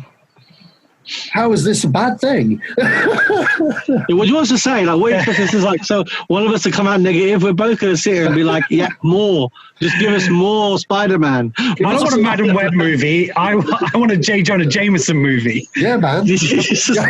More of that guy, man. More of that guy. In being J. Jonah Jameson. Like, there's two J. Jonah Jamesons. There's the one from the cartoons and him. That's it. Agreed. I have to say this. Yeah, I didn't think they casted J. Jonah Jameson for the MCU. I didn't see it happening for some reason. If they did, I was expecting it to be someone else. I didn't think they'd bring him some back. random. And you got to understand, I was cautiously optimistic for Far From Home. Yeah. And yeah, it's a Marvel film, but it was the fact that Sony was slipping in Mysterio as the villain. Yeah. And then all the trailers came out, and then I'm like, okay, he's got his original costume. Okay, it looks cool, but I don't get it. And then Hydro Man's in it, and then they're talking about multiverse, and I'm like, the thing was, everyone was going on the multiverse vibe, but I was like, no, something don't add up right. I don't want him to be a hero. He's got to be a villain. And then I reread comics. This thing. Yeah. And lo and behold, this thing gave me the answer, because his first appearance, he's basically Syndrome from Incredibles, and I was like, that's what's going on. Yeah. But that in the cartoons, he comes as again, he does like this whole illusion that he's saving people. Yeah, that's right. Yeah. So here's the thing. I watched a movie now, and I'm surrounded around that time by a load of people that are like, yeah, that's how they're going to do the multiverse and stuff. And I'm not even paying attention to that. I'm trying not to. But then the movie plays out, and I'm watching it, and I get sucked in. I'm like, fuck, he's a fucking hero. He's from multiverse. Maybe I was wrong. I doubted myself. So much until he gets the glasses. Yeah. And then it was just the way it was done. It was so good. It was so good. Yeah. I was just like, wow, motion capture with holographics. And that's literally in the zeitgeist now, because that's what all the tech companies are working on right now. Yeah. Amazing. It was just amazing. It just completely blew by. And then the way they tied it back to Stark. Yeah, that whole hologram piece that he was involved in. And got the actual actors to be in that. And none of us know them because they're background.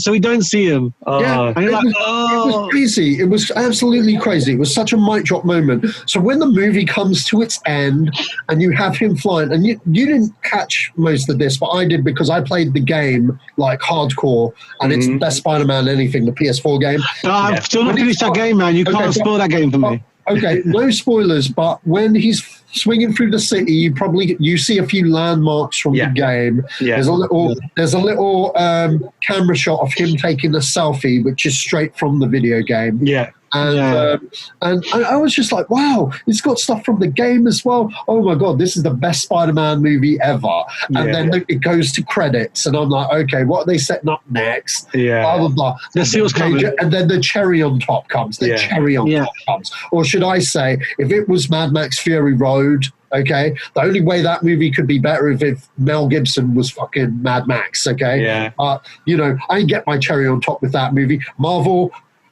hands down. Yeah. Sick. Yeah. Sick. They gave me the cherry on top, and now he's going to be in all these MCU movies. I'm down. I was reading an interview, and basically he said he's saying that he's signed up to multiple movies, but he's not guaranteed to be in any of the sequels. It's just that they will use him as and when sees fit. So he's basically just said, I'll keep playing this character. You tell me when you want me. Samuel L, basically. And I'll come do my bit. That's amazing. That's fantastic. Oh man, that news made my day, because I'm sorry, he's just so good as that role. So I mean, have you got any idea where they're going to go with the next Spider-Man? I mean, it's like his identity's been revealed, and it's just like, now what? I've struggled with this so much in terms of thinking where it's going to go. A whole hour on that, man. Yeah. Me and Sacha talked about all right. You know what? I don't do fan speculation, but this is what I am going to say. This is what I am going to say. I see there's a S.H.I.E.L.D. agent or S.H.I.E.L.D. person called Dimitri looking into Spider-Man. I'll wave up my book again.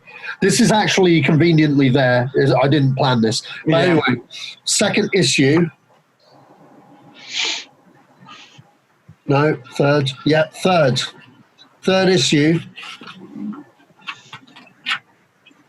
We kind of meet Dimitri in the third issue. Mm-hmm. Who's Dimitri? Do you guys remember Dimitri? He's one of his all-time greatest villains. Is it Dimitri Craven? No, Dimitri is Craven's brother, Chameleon. And what's the first thing Chameleon does? Chameleon Spider-Man. Yeah. Just saying. Does, yeah. I'm just saying. And Dimitri's the bus driver, the really silent guy throughout the movie, isn't he? That's right. And what does he look like? How does he look like? He looks kind of like a Craven. Kind of like Craven, yeah. Kind of like Craven, but he's not Craven. And so he could potentially steal Mysterio's holotech to create these images of himself. Uh-huh. He's always had the tech. He's never using it, and now he sees an opportunity that Spider-Man's been outed to. Because there's the detail in there, like when Peter gets the glasses in the bus and he starts looking at everybody, he starts saying what they are, who they are. Over Dimitri is like classified.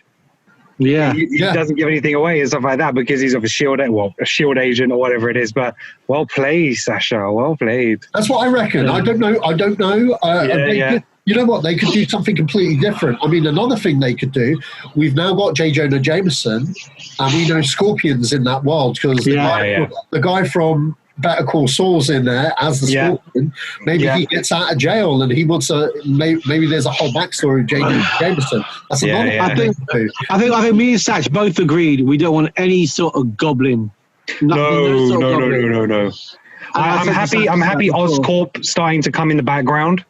I would say, whether Peter starts a part-time job there, because like the Bugle, J. Jonah Jameson, I don't know how that's going to work with him working there. So whether he starts working for Stark or whether Stark Industries two jobs, starts to deal with Oscorp, scientist job and then the photography on the side. Yeah, and he starts working through Oscorp. Or I was even like, even like if Peter then goes on to university, or if Oscorp can then be the sponsor of the science lab and the equipment, and just getting the name in there in various ways. You don't need the characters you can have.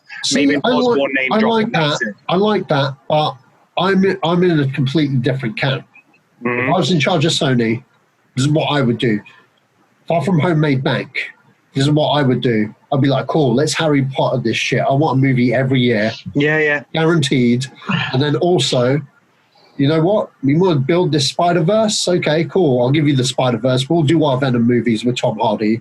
We won't cross-pollinate with the MCU. Well, we will kind of, but you see, that's where Spider-Verse comes in. I'd knock on Sam Raimi's door. I'd be like, yo, you got 2 films to finish off your story, end the saga with Maguire and done. Okay, but we have one thing. When you end it, you give the audience a happy ever after. They get married. The end. That's your saga. Okay? Don't leave it on a hey, did we get back together or did we not? Because those whole 3 films are literally about Peter and MJ. So let's get pitched. Okay, but give them 2 movies to do it in, and then we knock on Andrew Garfield's window and we go, hey, okay, we need you. Okay, we need this, and this. It's like, we never hated you. It wasn't about you. It wasn't come back. We hire some next director, not Sam Raimi, some next guy. Maybe bring back Mark Webb.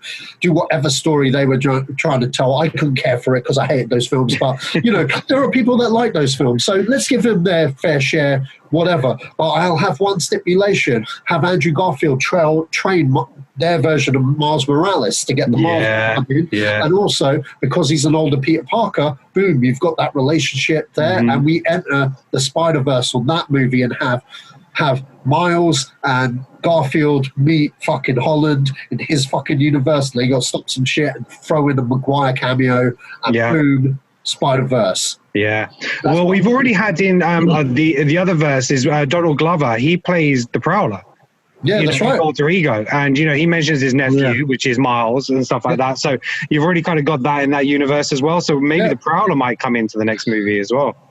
I just think the Spider-Verse is definitely something people want to see. Oh yeah, whether it comes to fruition is a thing. But we've been talking about social media pressure and how that can influence directors.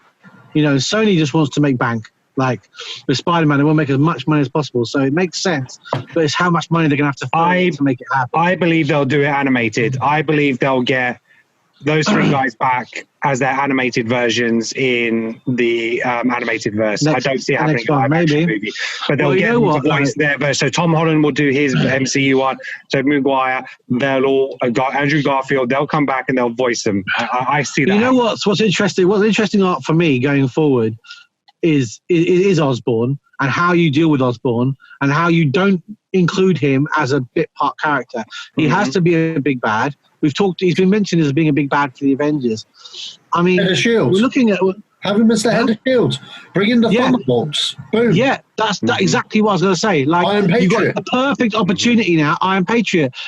Iron Man's gone. They have the technology from Rhodey. So, and Osborn could easily get access to his science and reverse engineer that stuff. Mind you, you know what? I got one better. I would have Norman Osborn be in a Spider-Man film as a villain, but that would be something you build up to. Yeah, exactly. It has to build up. You have to build up to over multiple movies. But I like Scorpion in there. Definitely Scorpion because he's involved in the Scorpion. I'd like it like it is in the cartoons. It takes time. It takes time. Yeah. You see Norman in the background with Gyrick.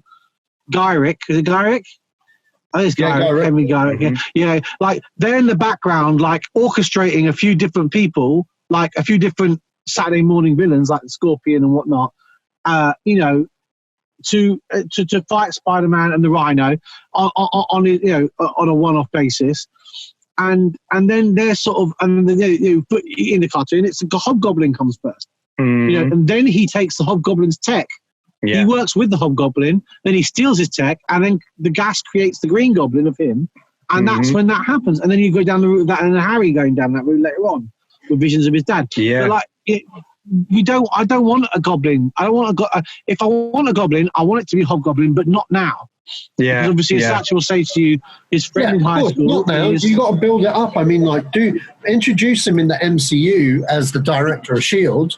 Do the Patriot stuff. Yeah. But also, you know what? You got the perfect opportunity to have him be the director of S.H.I.E.L.D., have him the Iron Patriot armor, and then have the Dark Avengers as the next Avengers film. Yeah. And then what you do with the Dark Avengers, show it as it not being Norman's fault that the project failed, that there were these villains on the team and whatnot. And then but that adds to his psyche over what's going on with his company and his personal life. And he does the gas. And he does the Goblin. By the time that Mark Hamill back as Hobgoblin? No. because you know who Hobgoblin is? Ned Reeds. Who is Ned Reeds? Oh, of course, yeah. Ned's his best mate. Ned's his best mate in Homecoming. That's where it's got to come from. It's got to come from that. It's got to come from that, man. It's not been included for no reason. That's got. And he is a techie guy in the film as well, isn't he? Yeah. So I said Ned's a techie guy in the film. Yeah.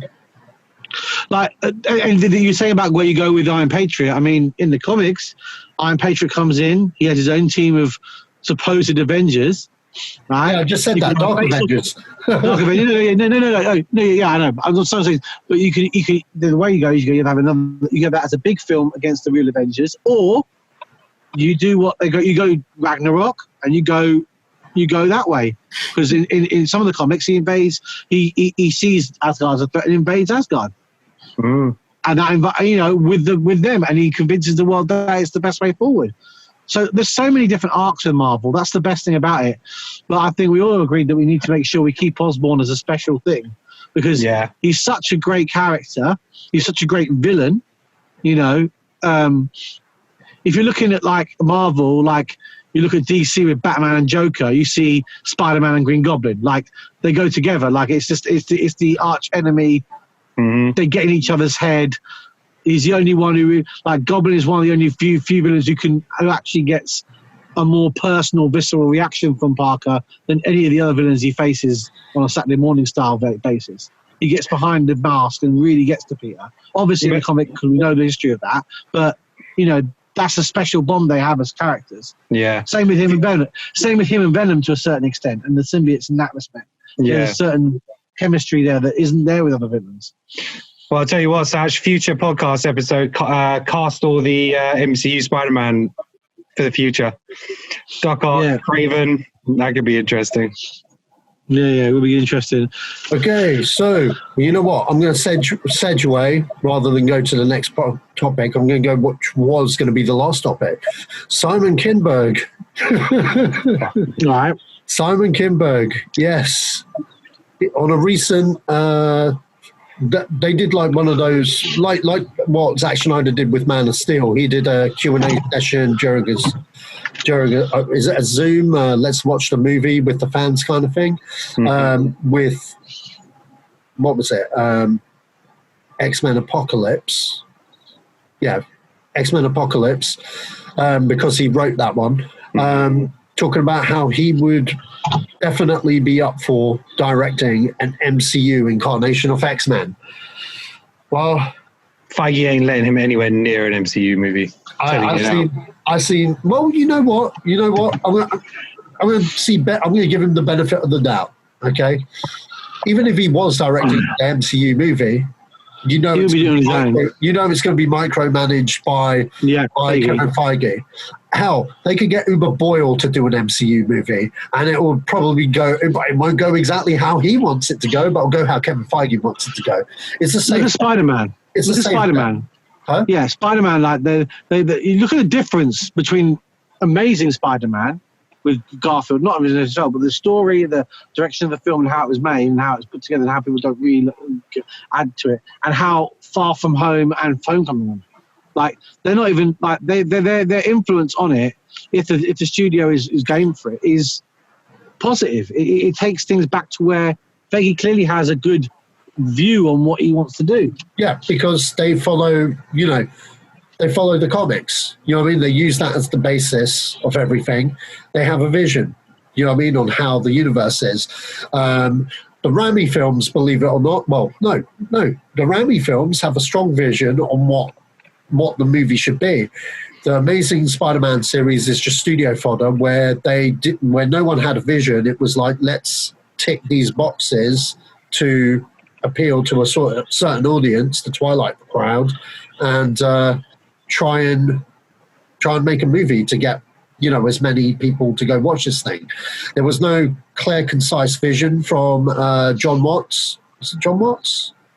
I think it's John Watts, to make the movie that he really wanted to make, if you know what I mean. If you watch 500 Days of Summer, his movie prior, The Amazing Spider-Man, it's a completely, that's a well-focused kind of character study of a person. And I can see why he would be attracted to Peter Parker in doing a movie, and I could see why he was picked. But at the same time, he didn't have a lot of say on those movies because the second movie is totally, completely different to what they did in the first movie. And the first movie was totally what are they doing in these superhero movies? Oh, let's do it like The Dark Knight, because The Dark Knight was a big thing. So let's make it dark. And if you look at that Spider-Man movie, it's a very dark movie compared to all the other Spider-Man movies that came out. It didn't really hit well at the box office, but it didn't really break the bank either. So they were like, okay, well, everyone wants it light, so let's go put neon colors, have electro in, and they went the totally opposite direction with the other film. And you know, there's no clear vision there.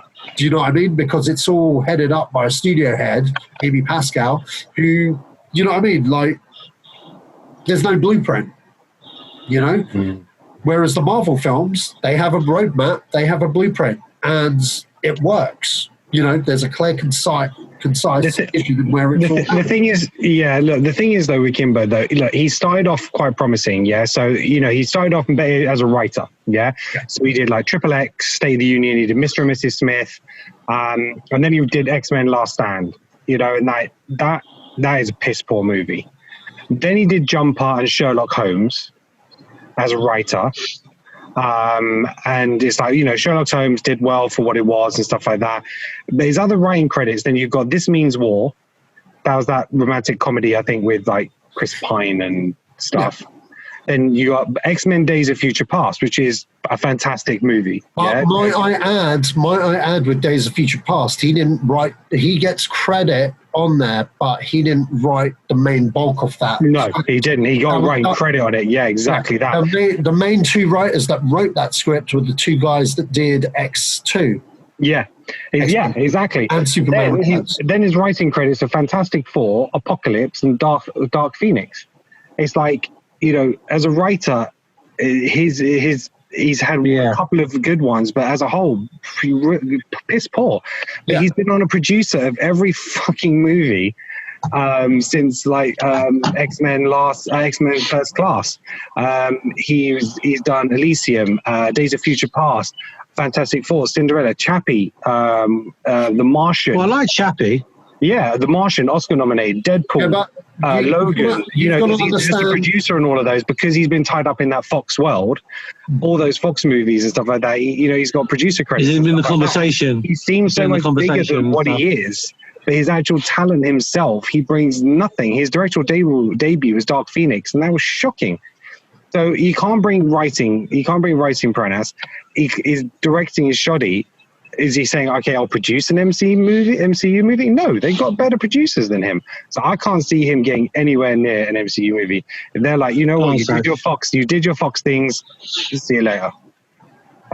Yeah, I think there's too much of a stink with the fans as well, because people know his name from the least successful, because he solely wrote the Apocalypse script, and he solely wrote Dark Phoenix. Now, Dark Phoenix, it's come out now that originally it was supposed to be a two-parter. And then not so surprising. And then the other thing was, because Bryan Singer wasn't involved, it was a case of another excuse for Fox because Fox have a habit on picking on first-time directors, and he's a yes man. So obviously he didn't stick up for the two-part vision and just did whatever they wanted, really. And because it was late in the game where they wanted to wrap it all up as, you know, like if it's the last film. And that film was terrible, man. for fans of the show, comic, you know, to take such an epic story arc as Dark Phoenix and to turn it into that with the amount of promising material that was there, like it was just scandalous, really. I mean, look what, you know, Deadpool 2 introduced a proper juggernaut, which I thought was amazing. That was just so funny, but like a proper sized juggernaut, right? Not the Vinnie Jones ridiculousness of the first few films, right? A proper sized juggernaut who we in the comics and the cartoon followers loved. I loved Juggernaut. He was brilliant. He was a one-dimensional character, but he knew his character, and you knew that if you came onto the screen, stuff was going to go down, right? Then they started using the Phoenix Saga through in the cartoon the right way, and it was just a poor use of great potential story.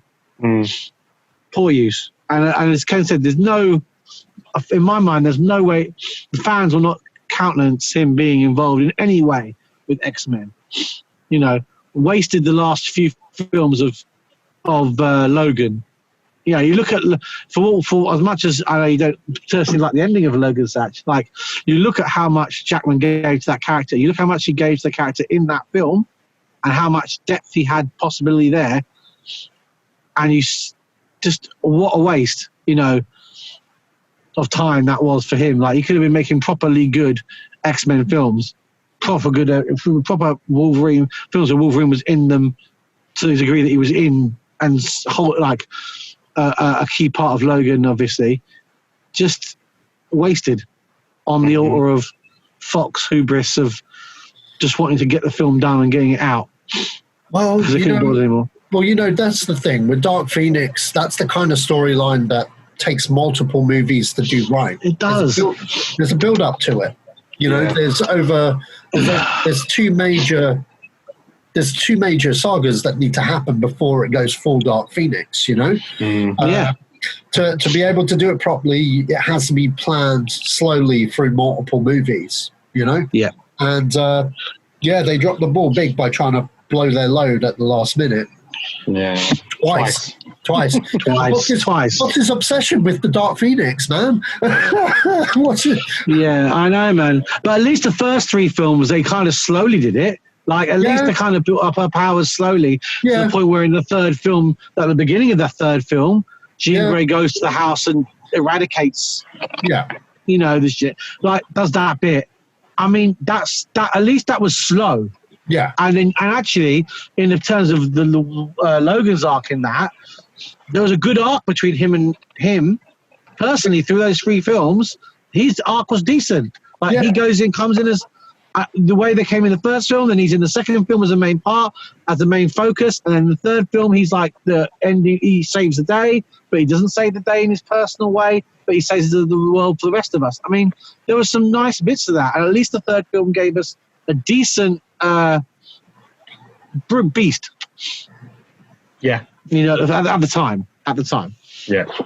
So I disagreed with you when I saw it, but you know, I've kind of warmed up to X3 a little bit. It's got some the characters decent. The story is whack. I think the storyline, the arc of it, and the way it goes from X2, because the end of X2 was, and like you had the Wolverine story, fine, and then. But then I suppose in between that, didn't we have X-Men Origins in between X2 and X3? No. Origins was after X3. After X3. Yeah. After X3. There's no excuse for that film then at all. But, you know, anyway. maybe X3 would have turned out differently without Brett Ratner in it. You know, you can't blame Ratner. No, I'm just saying maybe. I'm not saying I'm blaming him, but I'm saying maybe it might have turned out differently. Maybe some of the performances might have been a little bit different, you know. I don't know about that. I mean, you got to understand what Brett Ratner had to work with on that movie, and it wasn't a lot. It was kind of like they had Matthew Vaughn to do it originally, and Matthew Vaughn saw the train wreck coming, and it was kind of like, I don't want my name on this, so he quit. He literally dropped Mike 3 weeks before they were supposed to start shooting. Filming, And then in Ratner's defense, Ratner had been a big X-Men fan. And basically, he just said yes straight away, and they were like, "Yeah, we need you to point and shoot this whole thing. We got the script."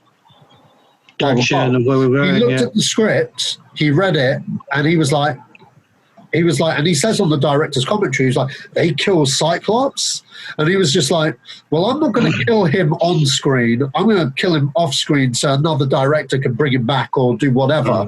And he even says that. The other thing he did, which wasn't in there, he wanted Sentinels in the Danger Room, and they were like, "No, we don't want big giant robots. They will never sell a movie." So it's like, okay, so he Transformers. So he just put the giant head. That's why we never got the full Sentinel. He cheated it so the fans would be like, "Oh, Sentinels," but the studio bosses didn't want to see a full giant robot, if that makes sense.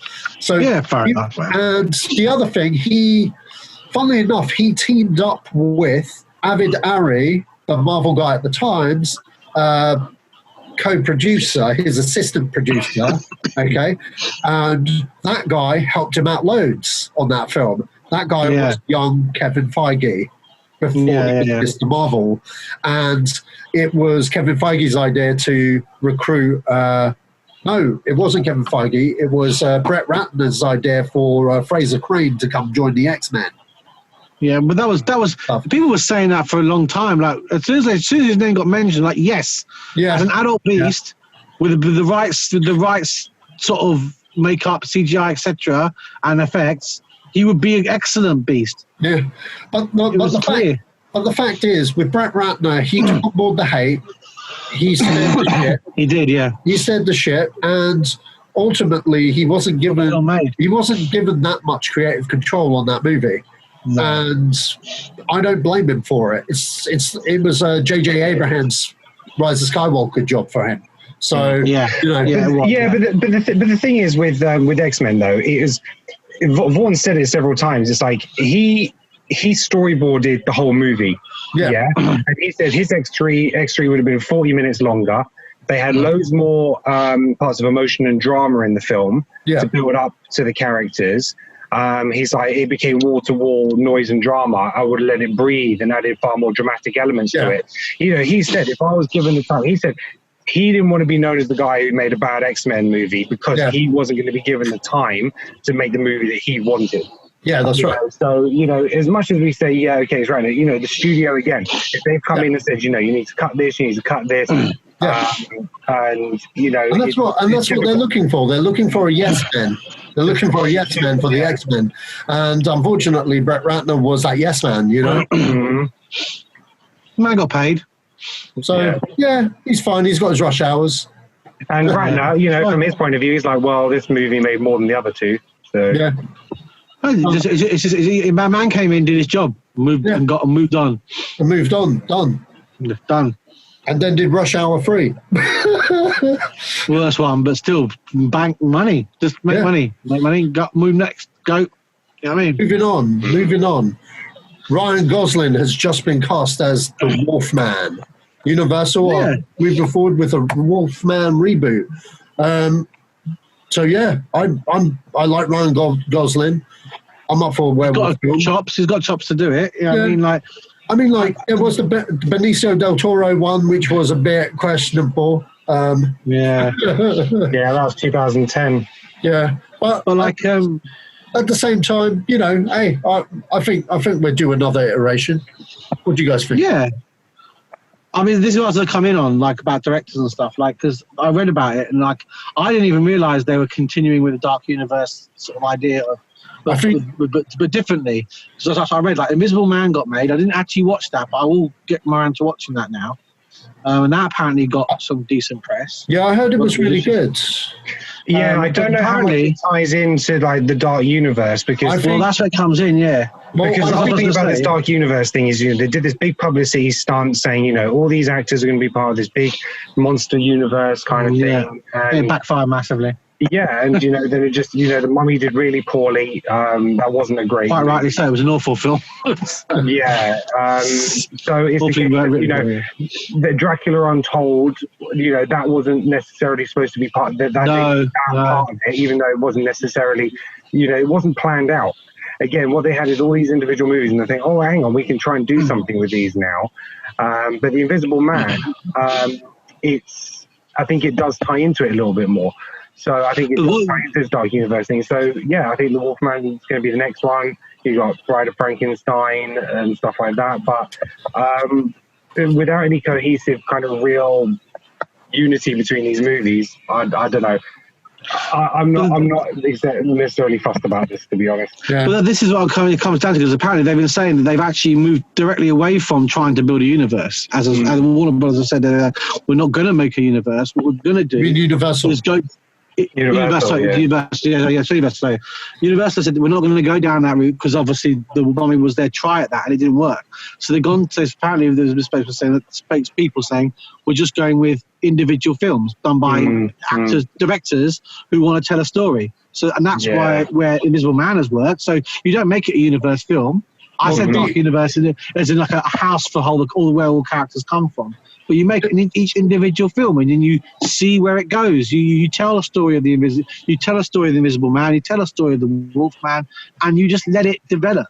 You don't necessarily try and plan it necessarily. Maybe you just see if people like the films first before you even think about trying to tie it together.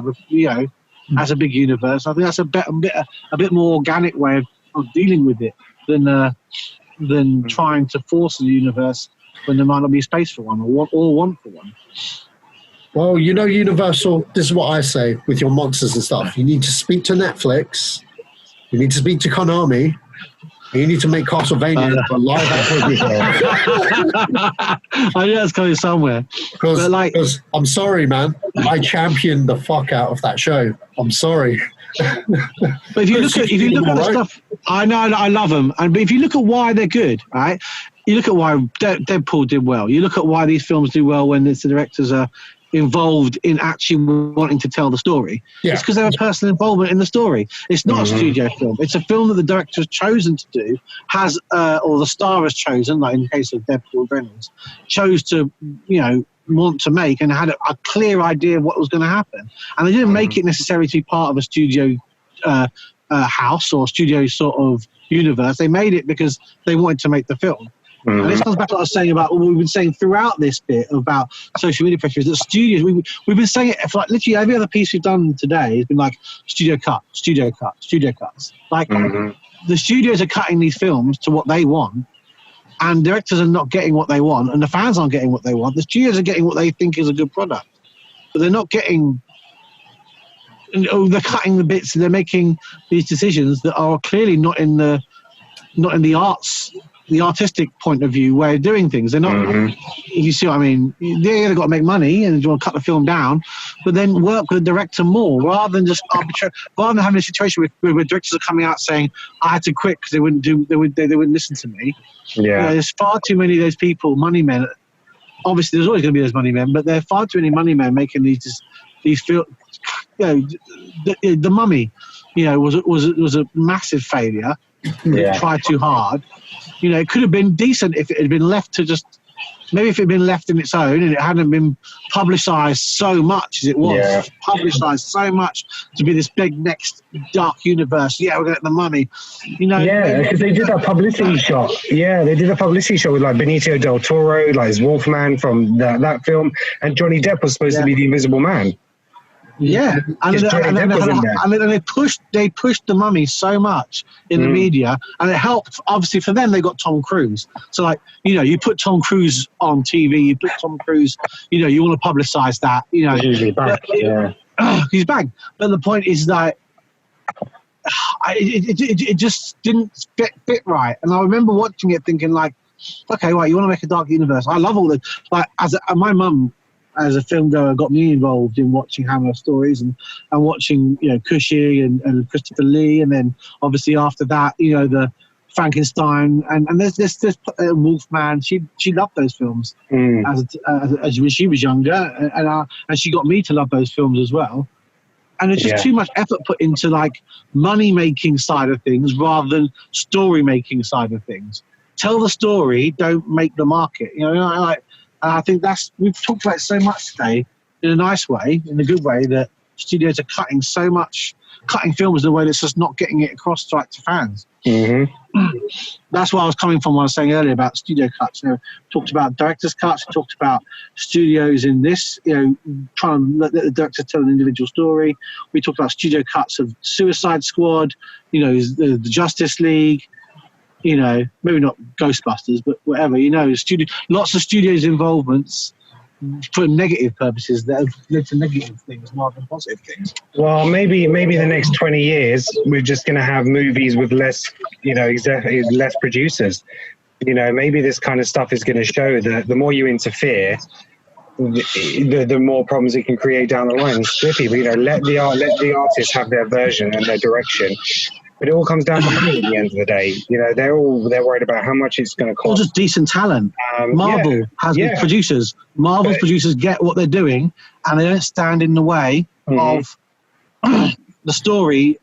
To a certain, you got to have producers to do. It's a quick back and forth, isn't it? You can't have just art, or then you get like massive, overblown pieces that maybe bloated 4-hour pieces. Absolutely. So you got to cut some things. Yeah. But there just doesn't seem to be a match-up between how much they cut and what they cut. Yeah. It doesn't seem to be... Ideally, I think it's a case of everyone needs to be on the same page when they get hired. Yeah. To be honest. Exactly. That's what it comes down to. Sometimes it doesn't work, sometimes it does work, but it all depends. There's loads of different factors with every single thing that gets made, so...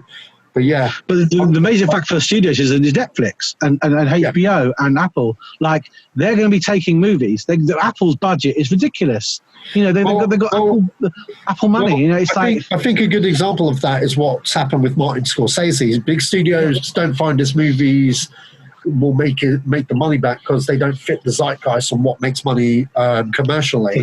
So he's gone to other factions like Netflix, Apple TVs, and who doesn't want to see Robert De Niro again in a Martin Scorsese movie? That's something we would not see all the time, myself included, because De Niro's amazing whenever he's with Scorsese. And The Irishman, I love that film because it was like old school De Niro coming back, and you had Joe Pesci as well. It was like the dream team back together again. Yeah, it was. But that's the worry for me, though, for the studios. They can't really afford to have these. Disney's picked up so many IPs, and Disney therefore has a lot of the sort of clout when it comes to summer blockbusters and getting summer films out. So what are the other studios doing? And how many flops can they take before it's going to, especially after the pandemic? That's cut down the amount of money to be made. Cinemas are suffering because of social distancing. How much is it going to impact? They can't really afford to have any flops. Every film's got to make back that money. You can't have these films that lose 100 million anymore. And then so you're seeing conservative attitude, which is going to it's going to lead to that shift in who's making the films. There's going to be a major shift definitely moving forward from this pandemic with the way movies are made and budgeted. I think the only people with clout really are Disney with Marvel at the moment, being able to command a 200 million budget because they haven't really had the loss in a really long time. Moving forward, because that's a bigger debate for another time, I think. It is, We've totally gone off topic there, and we've gone over the 2 hour mark. In fact, I think we're 2 hours 20. We've got one more topic to cover. And if you guys are up for carrying on, I'm up for Yeah, go on. Talking about it, but I thought I'd give you the out now. I'm fine. But yeah, so Cavill's back as Superman, but in DC property, showing up in other DC titles. For example, Shazam, Black Adam, and potentially Aquaman 2. There's no official word on a Man of Steel sequel, although rumor has it, coming from the John Campion podcast, that J.J. Abrams' secret deal with Warner Brothers over Christmas was for a Superman movie, and that they have given him creative license on whether it's part of the Henry Cavill-based Superman films or a reboot or a standalone in whatever way he wants. But there's no official word on that movie on whether Cavill is casting it. But the official report is he is back as Superman for cameos. Personally, I'd like to say what I would like. Personally, I hope that he is doing cameos and they build it up to a Man of Steel 2, give us Man of Steel 2 that we all hope and want.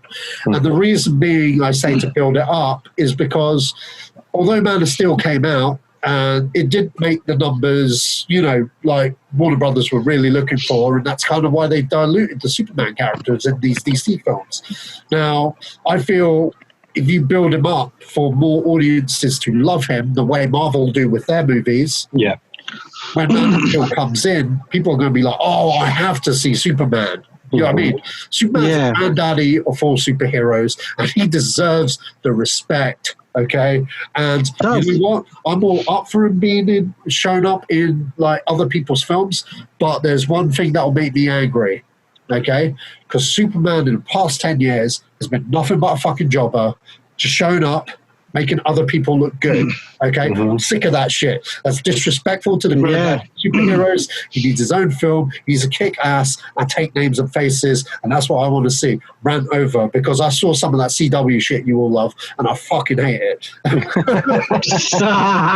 disrespect they give to the Man of Steel is shocking in those TV shows, and it's an embarrassment. You can't show Superman properly on TV. No, well, the thing is, though, they've got the new, obviously, like Superman and Lois show coming as well from CW. So there's a new one. That's disrespectful to Dean Cain. It is. I think, okay, so a couple of points there. Just to touch on the CW stuff, I love the fact that Brandon Routh got a chance to play Superman again, like Kingdom Come version of it. It was a nice twist. It was his character from his character from Superman Returns, pretty much. That was it. And he kind of replayed that character, and the stuff that happened to him. Story was good for that. Like they kind of cut that story nicely. Like all that stuff. It's just the way it's just the way they merged the rest of the stuff was pants. So it was merged with pants. But in terms of Henry Cavill, I've always enjoyed him as Superman. I didn't.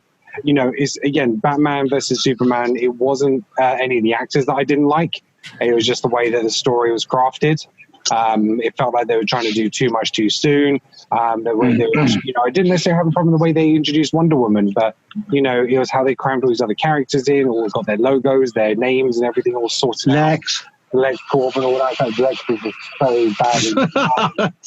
Lex was awful. Bryan Cranston was just that was the one. But yeah, it was just. I didn't have a problem with him there. They've tried to make him a little bit more lighter in Justice League, which is fine. But, the whole Death of Superman thing was just not done very well. The resurrection and stuff like that, although that fight scene was pretty cool. But, I think Zack Snyder's Justice League will resolve that. We'll have the Black Superman. We'll see a different vulnerability with him. We'll see more stuff with him and Lois. He made a joke because of the CGI, again, which wasn't his fault with the lip and stuff like that. That'll all be removed. Yeah. So, he definitely has a place within this universe. They wanted to get him in for Shazam to do the cameo right at the end, but they couldn't make the filming days work. So they just had the body double kind of stand in with him in the suit to tie that together. And Shazam was really enjoyable. He could be the Tony Stark of the DCEU if they did it right. That he could be in a few movies. He could be in Black Adam, appear in Aquaman 2 and stuff like that, make these appearances as and when needed to build him up. Like you've always said, Superman with Superman again, almost before we get to Man of Steel. So by the time that comes in, we'll see a lot more hope and positivity. I think that's probably what relax a little bit with Superman was just the hope that he brings other people. We touched on about Batman vs Superman, but he seems distant to the hope. It's like when you had those people on the houses saying yes, they're looking out for him, he didn't know how. He seemed like he didn't know how to deal with it. He wasn't embracing it. It was too much of a burden. So we want to see the fact that he's actually embracing the hope, and start beating people. So. I just hope he stays around. I like Ken, your voice is going a bit muffly. So yeah, he enjoys the Superman role. He doesn't, he never walked away. He always said, "I'm here. I'm still Superman." Whenever he's like an interview, he's like, "I'm not top Superman." So they told me they don't want me anymore. So again, with this re-release, I think that'll bring it back into that universe. I think they'll continue with Wonder Woman, with Aquaman, with Flash, and with those characters. And I think then Robert Pattinson, that Batman, was going to be a thing. Well, I mean, I will keep it kind of short. I'll keep less than a couple of minutes on this. But like, first of all, if J.J. Abrams comes in, I don't want any giant spiders. That has to be out of the realms. I don't want any giant spiders. Like Judge Peters, man, seriously. But like, I talked to Sacha about this. Like, we haven't had bad Superman actors since Reeve. We haven't had bad Superman actors. We've had bad films. Not necessarily bad films, but the films they've been in have not been good enough to carry the character. As Satch said, they don't do him justice. There's nothing wrong with Ralph as Superman. And Satch knows, people who know me know this. Like, I have no problem with Ralph as Superman. He was a good Superman. Maybe a bit wishy-washy, possibly. I can see the sort of emo angle people saying about him, but like, there was nothing core wrong with him as a character. He showed the mental strength. He showed the bravery. He showed the care. He showed the loving side of himself. The restraint. But like, it was, the film around him was not good enough for him, and. So Man of Steel was better, as we've said, in some ways. Again, Cavill, great. I really like him as Superman. I can totally relate to him. He's a good Superman, right? But they've not treated him the right way. They've not treated the actors or the character with the right kind of films that they deserve. You look at what I struggle with is that DC put out really good animated versions of Superman. Yeah. The animated version of Superman, the stuff they do with him, the kind of stories they tell with him, even in Justice League, he was treated properly. Like in Justice League, he was a heavy hitter. Like he was the guy who would, if you needed someone to come in and it's like you'd be fighting a villain or some sort of something, like a Batman might solve something or some sort of gizmo, Flash might help a little bit, but then bam, in comes Superman, kicking butt, taking names, and keeping things at bay whilst they're doing the sciencey stuff. He's there just doing his daily thing of being three superheroes in one. You know what I mean? Like the guy can do everything.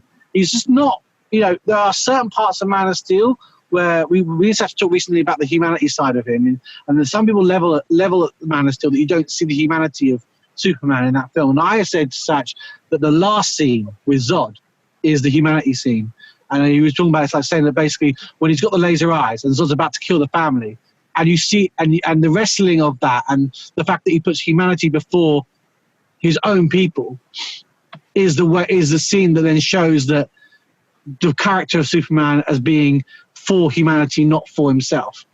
And I think that you could argue in some ways that was the point at which you saw the humanity of Superman. Because people sometimes level at Man of Steel, it's all about action, but there are parts of it where you see his emotions, and that was one of the and his sacrifice, and that is obviously one of the key ones.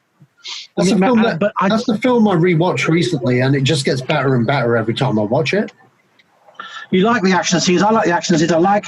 Yeah. And you know what? Yeah. As I watch it more and more, again, we come back to Lois Lane being meh, and like in Superman Returns, Lois Lane just not being cast the way I want it to be cast. Perry White's fine. Zod was great. Even Jor-El, Russell Crowe, I'm warming to him every time I watch it. As I watch it more and more, I like the bits at the beginning. I like the exposition. I like that extra bit from the original film where, like, the original film touches on it. Yes, it does. And you see the court scene. But I like the development of the relationship between Jor-El and Zod. I like that. I think that's a good part of a story. It tells you a lot about why Krypton is in where it was. And, but they're just not getting the right films into Superman as a character. And they're not telling the stories that they need to tell with him.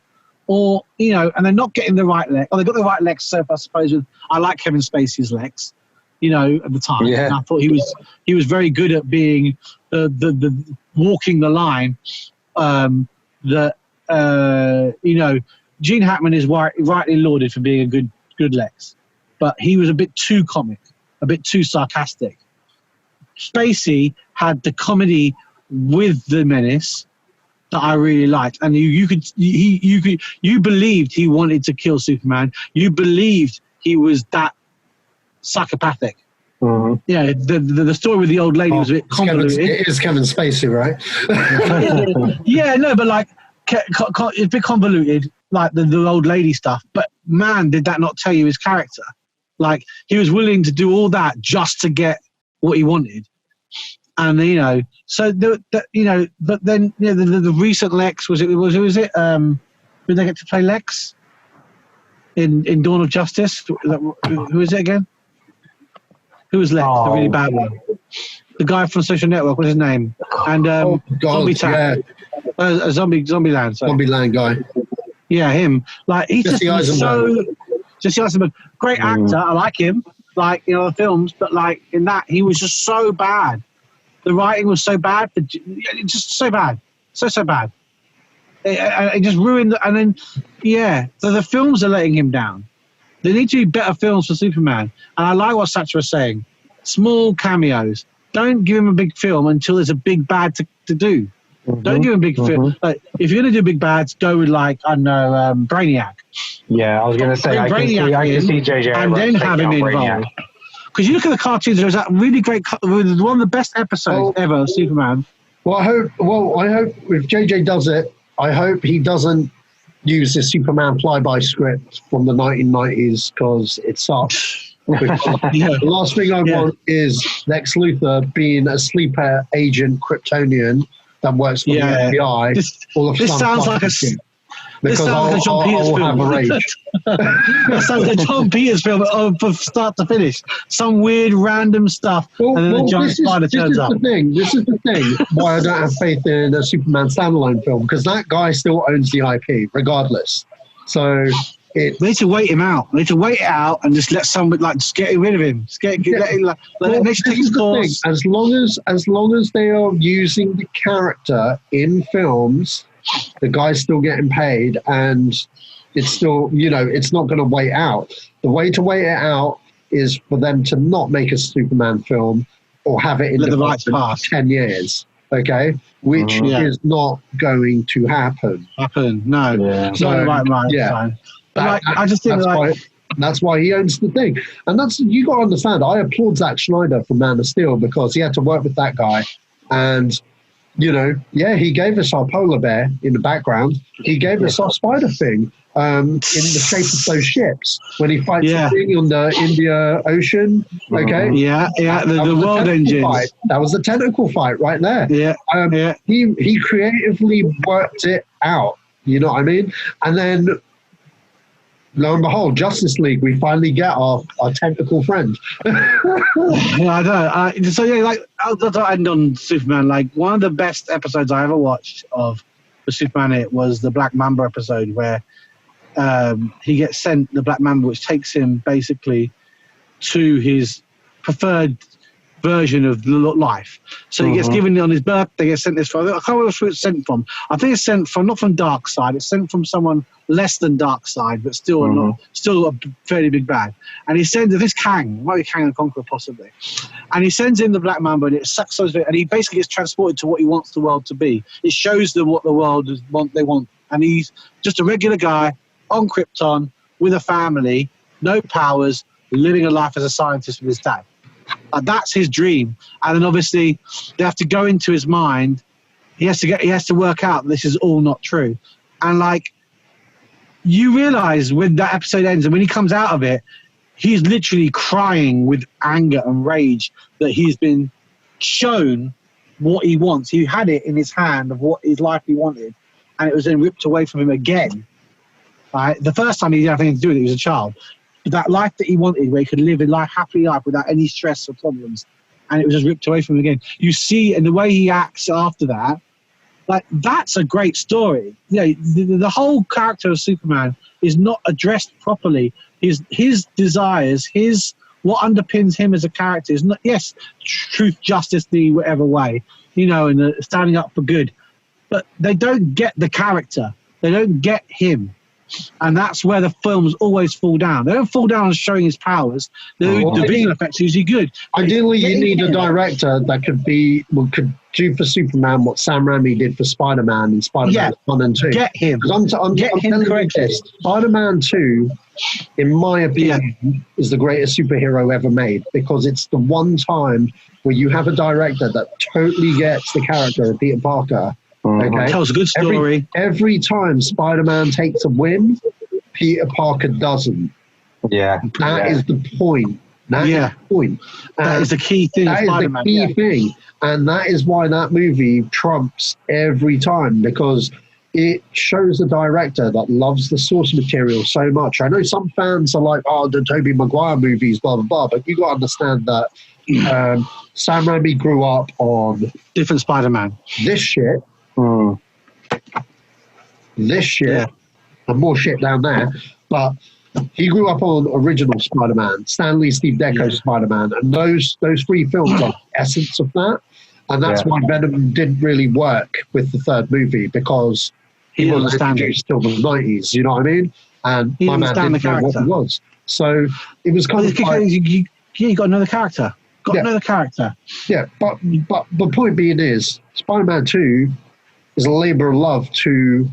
what the character should be, and Superman needs that right now.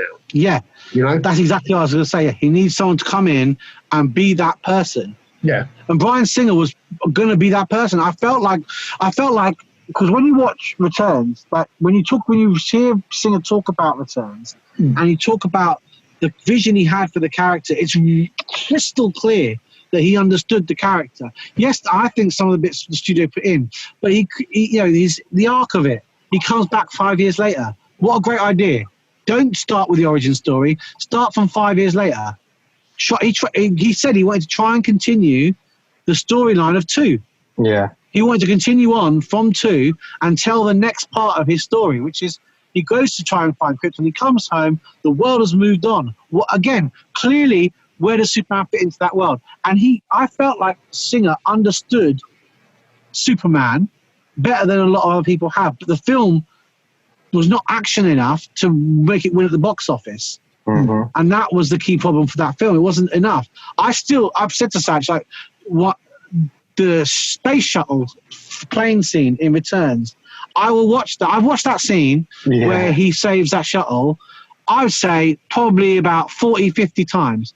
Yeah. Every single time I said, Satch, that I see Lois Lane look out the window and see a flash of red and blue, I get goosebumps on my arm. Because to me, that wonderment of, is that who it is, who I think it is, that, and the music of that piece and the way it's put together is just Superman. It's just Superman. That hope, that literal essence of hope that we might get saved, you know, and it's ruined by her comedic fall out of the thing and slip down the slide. The whole gravitas of that situation was ruined by that joke on it. You know, he makes his quip about using the same line is still the safest way to travel. Again, brilliant, great. But then she ruins it by being like a slapstick comedy. But I still get goosebumps, and to that day watching just that little clip, and it gets to me. It gets to me every time. And I think to myself, and I wonder why that is. Because that is what I feel like Superman is. That's that little bit. And I feel like the other films have gone longer with it and done better things with it and other things that I've liked. But nothing I've seen since the original Superman. So the original Superman's got the helicopter, right, and Lois, the scene from where she says Lois. And then Superman Returns has got the shuttle scene where he flies past that window and there's a flash of red and blue. I don't have that moment for the other movies, Apart from the Zod moment, I can think is coming into it more and more as I watch that film. That Zod moment where he has to sacrifice Zod to save Earth, save those people, is becoming more and more that moment for me. And I like it more and more as I go along. I think about it. I like it more and more as that moment, you know. But there's too few of those. There's too few of those where you're really rooting for Superman. Like you're in the story with them. Like, you know, where you're in with Superman. I think sometimes when you're watching it, you know he's going to win. He's Superman. Like, he's Superman. He's going to win. Like, there's no peril there. There's no peril to the character. He's not going to not pull through this. You know, and then so I think that just those moments are needed. Where you feel like you're living the film with Superman, and you can get him. And as Zach said, you get that in Spider-Man 2. You're there with Peter Parker and Spider-Man in 2, and you're there when that stuff goes down. And Zach's totally right. You're there with the character, experiencing it. Anyway. I like the fact that Chris said, I only spent a couple of minutes on this. I know. Chris almost brought it to 3 hours, man.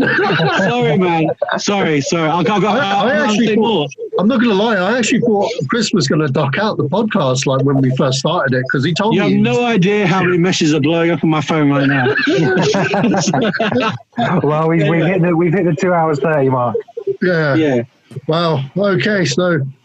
Wow, this has been a really long podcast, but in a good way. Where can we find you, Ken?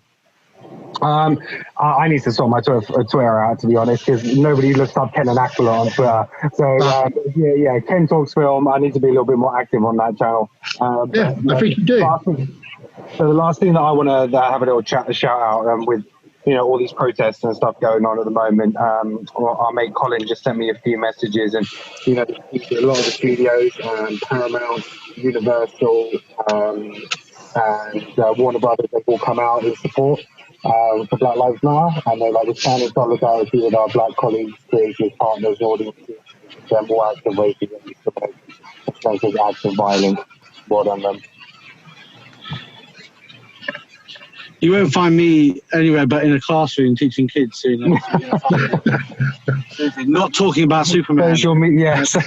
Social media absence. Sasha, where can we find you? You can find me on Sashman3 on Twitter. And this is the Zedos gang signing off.